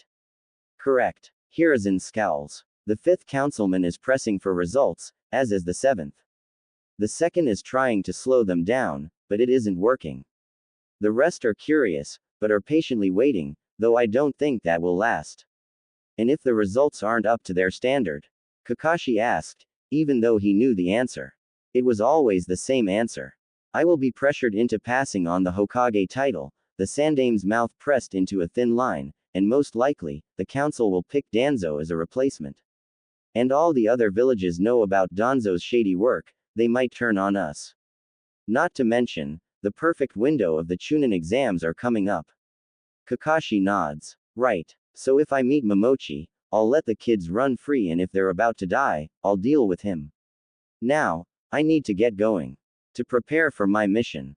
Kakashi, Hiruzen sighed, please don't do anything reckless. It'll be better if we have one shady Hokage than a dead genin team. Kakashi wasn't sure he agreed, but he wasn't going to toss his team's lives on the line either. Hi. Dismissed. Kakashi Hatake, 009720, Jonan. Hiruzen watched Kakashi leave, a heavy weight on the old man's shoulders. He really didn't like pressuring Kakashi into bringing out excellent results, but he was the only person the Sandaime could trust with this. Not only was Kakashi's resume impressive, the man has also been in war and understood loss and the importance of having a good Hokage. The Hitaki also knew what lengths Danzo would go to, and the ex-Anbu was the only one suited to hold all the classified information. Pipe /pipe/pipe/. Wearing their old colorful ninja gear for the first time in days, the three genin had to admit they had gotten used to the protection and flexibility their Team 7 gear had, and now thought their old gear were impractical. See what I felt? Kakashi ruffled up Naruto's hair when the boy complained. Sasuke nodded. This now feels so childish to wear. Agreed. Sakura shuddered, as she was tying up her hair into a bun. Though we are bringing our uniform, right? Kakashi nods, holding up a scroll. Who wants to safe keep? The two boys looked pointedly at Sakura, who spluttered, me. But I always lose stuff. I have no stuff to take care of most of the time, Naruto says, and Tem here doesn't safe keep stuff. It's either let's use it or throw it. Sasuke scowled. Not that, but something like that. Kakashi hands Sakura the scroll, and she looks at it for a while, before slipping it into her waist pack, which was a new addition to store all of her extra items. It was crimson, looked tiny, but stored a hell lot. It was sealed by none other than Kakashi himself, and it could store up to 5 times its normal volume. Naruto had a similar seal on his thigh pouch, and so did Sasuke. But the Uzumaki had the pockets inside of his orange jacket also sealed, as well as Sasuke's new fingerless gloves which had Senbon inside, with many stored. It was a welcome gift from Kakashi when he returned their uniforms the day after they first wore their uniform, telling them that even though it was childish and impractical when you wear it, it was good to wear while pretending to be children. You're here, early, Tazuna spluttered, arriving 5 minutes before 10:30. Sakura smiled. Lesson 15, always be wherever you need to be early by 15 minutes. Lesson. Tazuna frowned. Let's just go. Kakashi grins as he nods and lets Tazuna walk first, giving Sakura a thumbs up behind the old man's back before taking up the rear of the group. Halfway there, Naruto spoke up.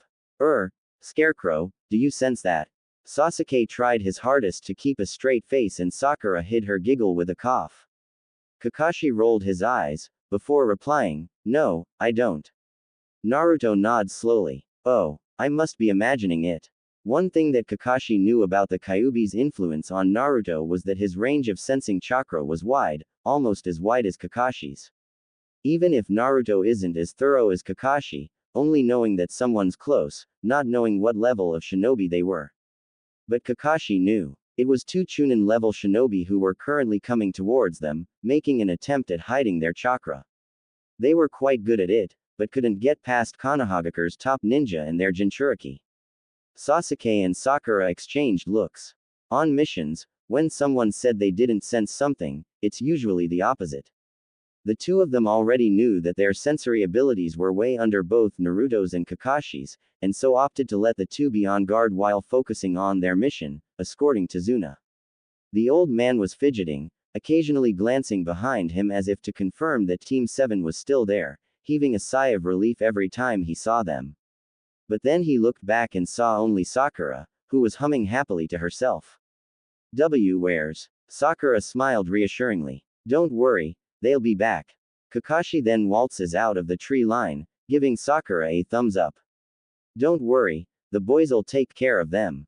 Take care of what? Tazuna started to sweat. Who's after me? Are they after me? You'll protect me. I never said they're after you. Kakashi's smile turned into a glare, and I'd like to know why the demon brothers are tracking us.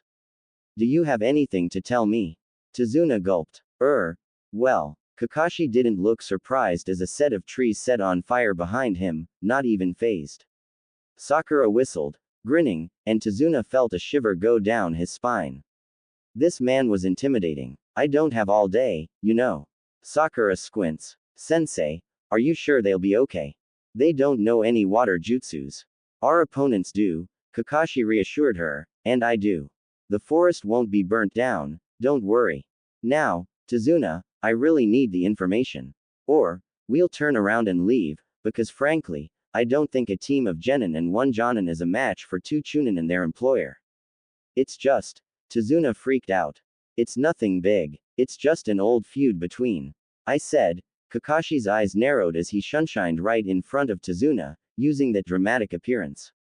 Employer. And you didn't react. Who's employing them? I'd suggest you not lie. Sakura chimes. Sensei can be scary when he wants to. Well, while Tazuna was finding the right words that didn't seem too immature or disrespectful, Naruto and Sasuke were dealing with two Chunin Nukenins, known as the Demon Brothers from Kurigakure. Kaden. Gokaku no Jutsu. Sasuke called, so Naruto knew what he was doing. Naruto grinned. Futon. Datapa. The second huge fireball was powered by the wind surge, which freaked the Demon Brothers out. They were supposed to be Genin. Not freaking Chunin disguised as Genin. The two joined chakras and forced out an equally big counter. Naruto landed next to Sasuke, both of them analyzing the situation. Sasuke talked first. Our attacks are the same strength, but since fire is naturally weak against water, they've got the upper hand. But both of our affinities aren't fire, Naruto continued, so we can beat them up. Wind and lightning don't really have any sort of good or bad relationship with water. Sasuke scowled. Why can't Usagi beat them up for us? Earth is strong against water. Teamwork. Naruto pointed at the two brothers. See. So we work together too. Toget. I get it. Sasuke rolls his eyes. Stop treating me like a child. You're younger than me. Let's do this. Kage Bushin no Jutsu. Naruto hissed. You know you don't have to. Shut up, Tem. I like the names. Sasuke sighs, knowing he couldn't convince Naruto otherwise. Let's get this over and done with. Dendo Hari Hyirigari no Jutsu. Once Naruto saw the tips of the electric needles slowly forming on Sasuke's right arm, he sent out his clones to engage the two brothers in combat, biding time for Sasuke's needles. How long? Sasuke narrowed his eyes. 10 more seconds. The needles worked like this. The user focuses on only one spot on their body to grow the needles, and when forming, if someone touches it, they'll be stung mildly. But if the hit's stronger than the needle itself, or it gets attacked by someone else's chakra, then the needles disappear, which means the user needs to keep the needles safe and out of harm's way until the needles are ready to launch. Hence the reason why Naruto was buying time, wincing and cursing each time his clone was killed. 10 seconds are up, Naruto said, glancing at Sasuke. The raven-haired boy nods and leaps down behind of the brothers, delivering a kick and sending the needles right at his face. Ashish, the demon brother ate a needle, coughing and spluttering. Aunt, il me fait. You're not supposed to, Sasuke grunts, twisting around and kicking the Nukenin in the face. They're meant to shock and numb you. The Uchiha puffed, crouching over the ex-Kiri nin who lay on the ground, and jumped back just as the demon brother's hand shot up to grab his throat. That was supposed to knock you out. Lil. Enin. Uff1. Were.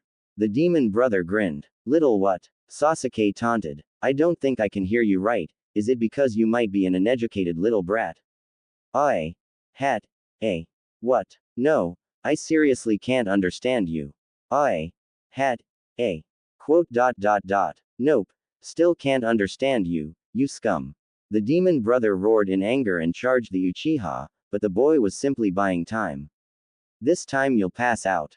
A new set of needles flew from Sasuke's shoulder, tearing away his sleeve, and nailed the Nuken in the neck and chest.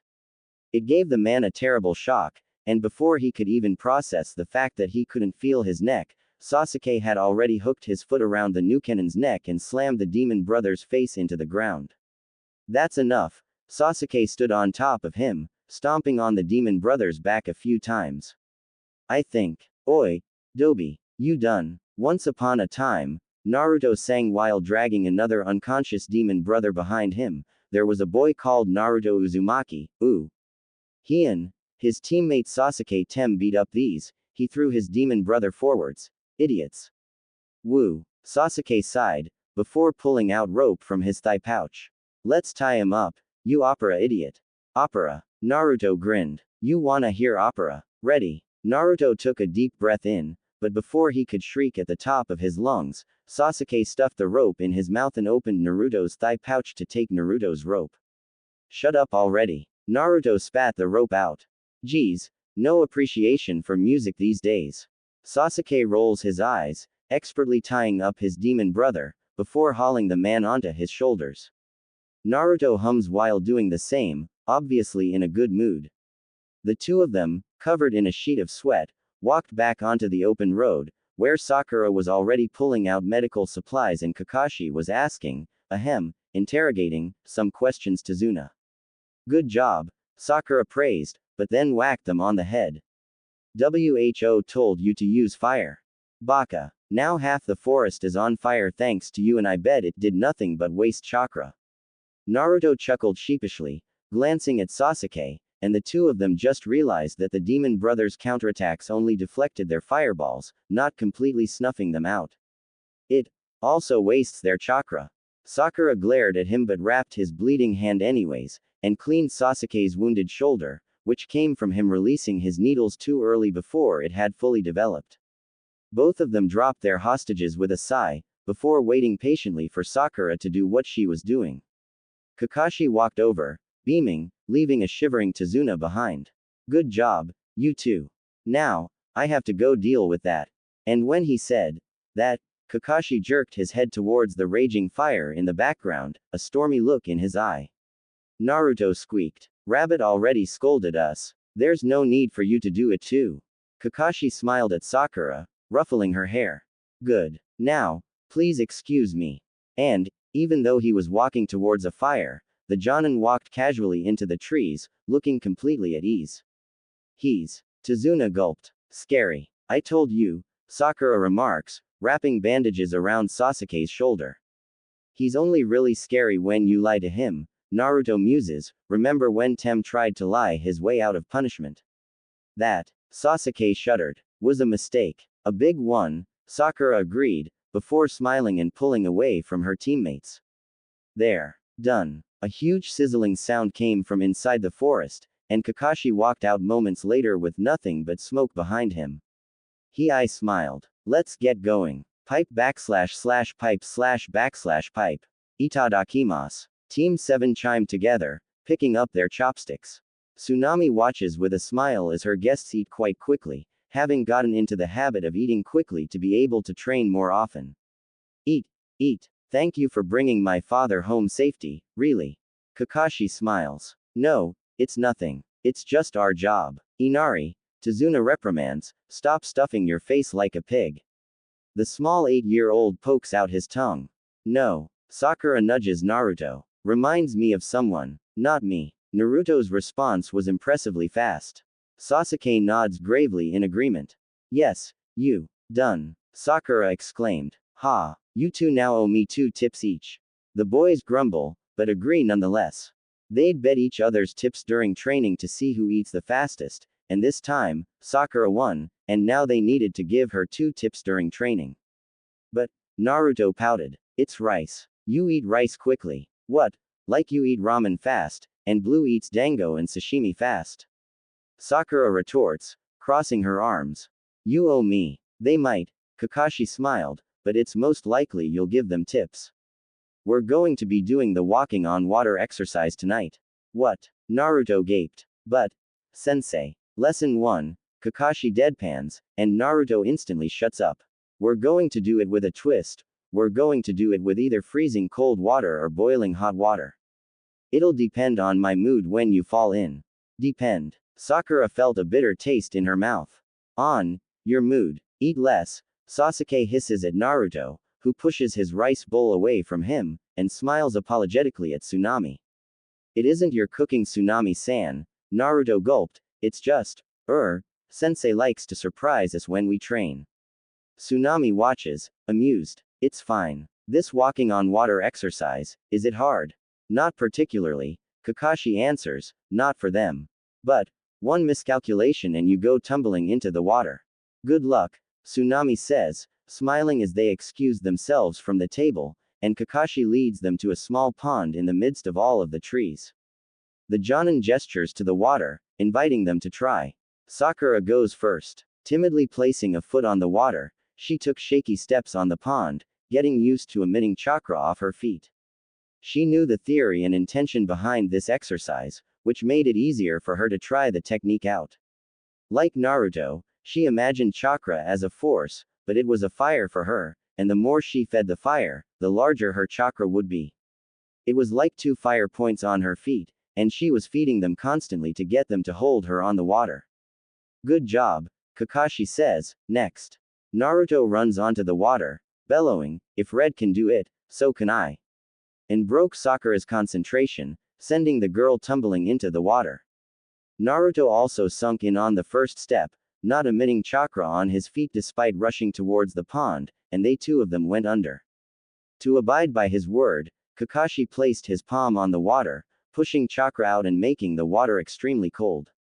Sasuke gulped, taking an uncertain step back. Sakura broke the surface first, her hair coming out, and her lips blue. "See cold," she stuttered, and Sasuke walked over to help her out. Naruto came up, gasping for breath. "I see can't tf feel me leg gs." Sakura glared at him. "Baka, I was doing so well." Sasuke again helped his teammate, hauling the boy out of the water. "Dobi, you can't just charge onto the water. How do you do it?" Naruto pouted. "Tell me how, sensei." Kakashi smiled. "I thought you'd ask." Naruto waited. Kakashi's face turned blank. "Figure it out yourself, fox brat." And of course, Sasuke sighed, "We're on our own." "Not really." Sakura shivered. "I've got a good idea of what to do. Just imaging pushing chakra out of your feet, because that's what you're supposed to be doing, and it'll keep you afloat. Like. Sasuke carefully stood on the water. "This. Yeah." Sakura grinned. "Good job." Sasuke picked up a foot and placed it back down in front of him, before taking another step. And face planting into the water, which Kakashi happily made boiling hot, making the Uchiha yelp and pretty much fly out of the water, drenched. Sakura chuckled sheepishly. Walking requires you to continue emitting chakra on both feet, but you can lessen it as you lift your foot up. Don't just forget about your other foot, blue. Of course." Sasuke nods, before he was hit with a breeze. It felt normal to Kakashi, but it was warm to both Sakura and Naruto, but felt freezing cold to Sasuke. Kakashi smirked. "This brings back good memories. How can you not do it?" "It's easy," a younger Kakashi said. Obito Uchiha snarls. "Yeah, well only for you, Bakashi. Truly the golden boy of the generation," Rin agreed. "Now how do you do it?" It was winter, and they were training on the Cherry Blossom Lake, which Minato had happily melted for them to practice, but left the water freezing cold. The Jonin was talking to another sensei up on top of the hill just nearby, leaving Kakashi to supervise Team 7. "You emit chakra from your feet," Kakashi said for the umpteenth time while walking onto the water with ease. "And once you get the hang of it, you can learn to lessen your chakra as you walk." Lesson WHAAA. Obito shook his head. "Gimme something easy." Lesson 1. Kakashi whacked Obito's head, "Never complain. Now you're going to abide by those when I'm in charge." "Freaking Chunin kid," Obito grumbled. "Just imagine pouring out chakra from your foot," Kakashi mused, "or maybe not pouring it. Pretend you have like a tube on the bottom of your feet and it's thin and narrow, and it reaches the bottom of the lake. Now push your chakra through that. And don't stop, or you'll fall." Rin nods slowly. "A tube, thin, push chakra, reaches bottom. Hey, you're doing it, Rin-chan." Obito cheered. "Good job." "Am I?" Rin's eyes widened. "That's." Kakashi snorts as she falls in. "I thought we'd established that you had to continue concentrating." Minato appeared suddenly, behind Obito, freaking the genin out. "How are we going?" "Bad," Obito complained. "Bakashi's the worst teacher." Rin was shivering on the bank of the lake. "Well, he gives good tips, but they're hard to follow for us genin." Lesson 1. Kakashi mutters, before sitting down cross-legged on the water. Minato sighed, before walking onto the water. He holds out a hand for Obito to grab, and the Uchiha lets his sensei pull him onto the water. "Now I want you to focus." "Sensei, I can do it." Kakashi looked up, seeing Naruto and Sasuke standing timidly on the water, not daring to walk, as Sakura was trying to jump from one side to the other without falling in. Good job, Fox. What's the time now? Sasuke squints at the sky. About 11 something. Kakashi looks up. 11:24. Close. Now, you're all going to get a good night's sleep, alright? Then we'll try walking. Hi. The three of them bowed, before rushing inside to the warmth, where they could take a warm shower and get rid of their shivering. Kakashi hummed, straightening, before walking up a tree and stood lightly on the top branch. He flexed his fingers, before calling for his shadow clones. They all knew what Kakashi wanted, and split up into trios and landed on a tree in each group. Group 7. Kakashi called. He always did that. It was always Group 7 first. As he fought against himself, he mused about letting Naruto do shadow clone work. Now it would seem like a good idea, but would exhaust his chakra for a whole day when he first begins, so with the shadow of an employer who hired Nukenin, that wasn't ideal. Maybe Kakashi would let him do it after this, to speed up his progress before the Chunin exams. Now about his other students. He couldn't teach them the Kage Bushin. No, they didn't have the characteristics of a Jinchuriki for the training to be effective. Sakura was already like a nurse, so some training in medical ninjutsu would be good. Oh, but then he'd need to ask the kids to choose what they wanted to specialize in. Kakashi smiled as one of his clones pulled a familiar roundhouse feint and instead sunshined behind him and a punch was on its way to the back of the real Kakashi's head. The Hatake remembered using that during one of his Anbu missions, earning the nickname, Shunshin Trickster, in his current Anbu team. Ducking and swirling around with his leg outstretched, Kakashi wasn't surprised to see his clone jump over his leg. After all, he was fighting against himself. But it was a sudden chakra spike that made him stop, holding up a hand.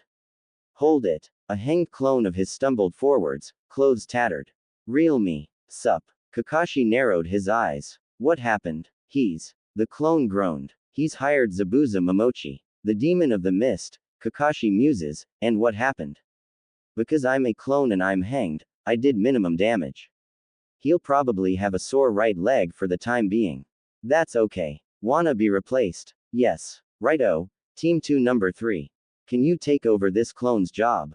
Oh, and have the same henge please. Hi. Kakashi nods at the clone, thanks it, before it poofs away, out of existence. Let's continue training.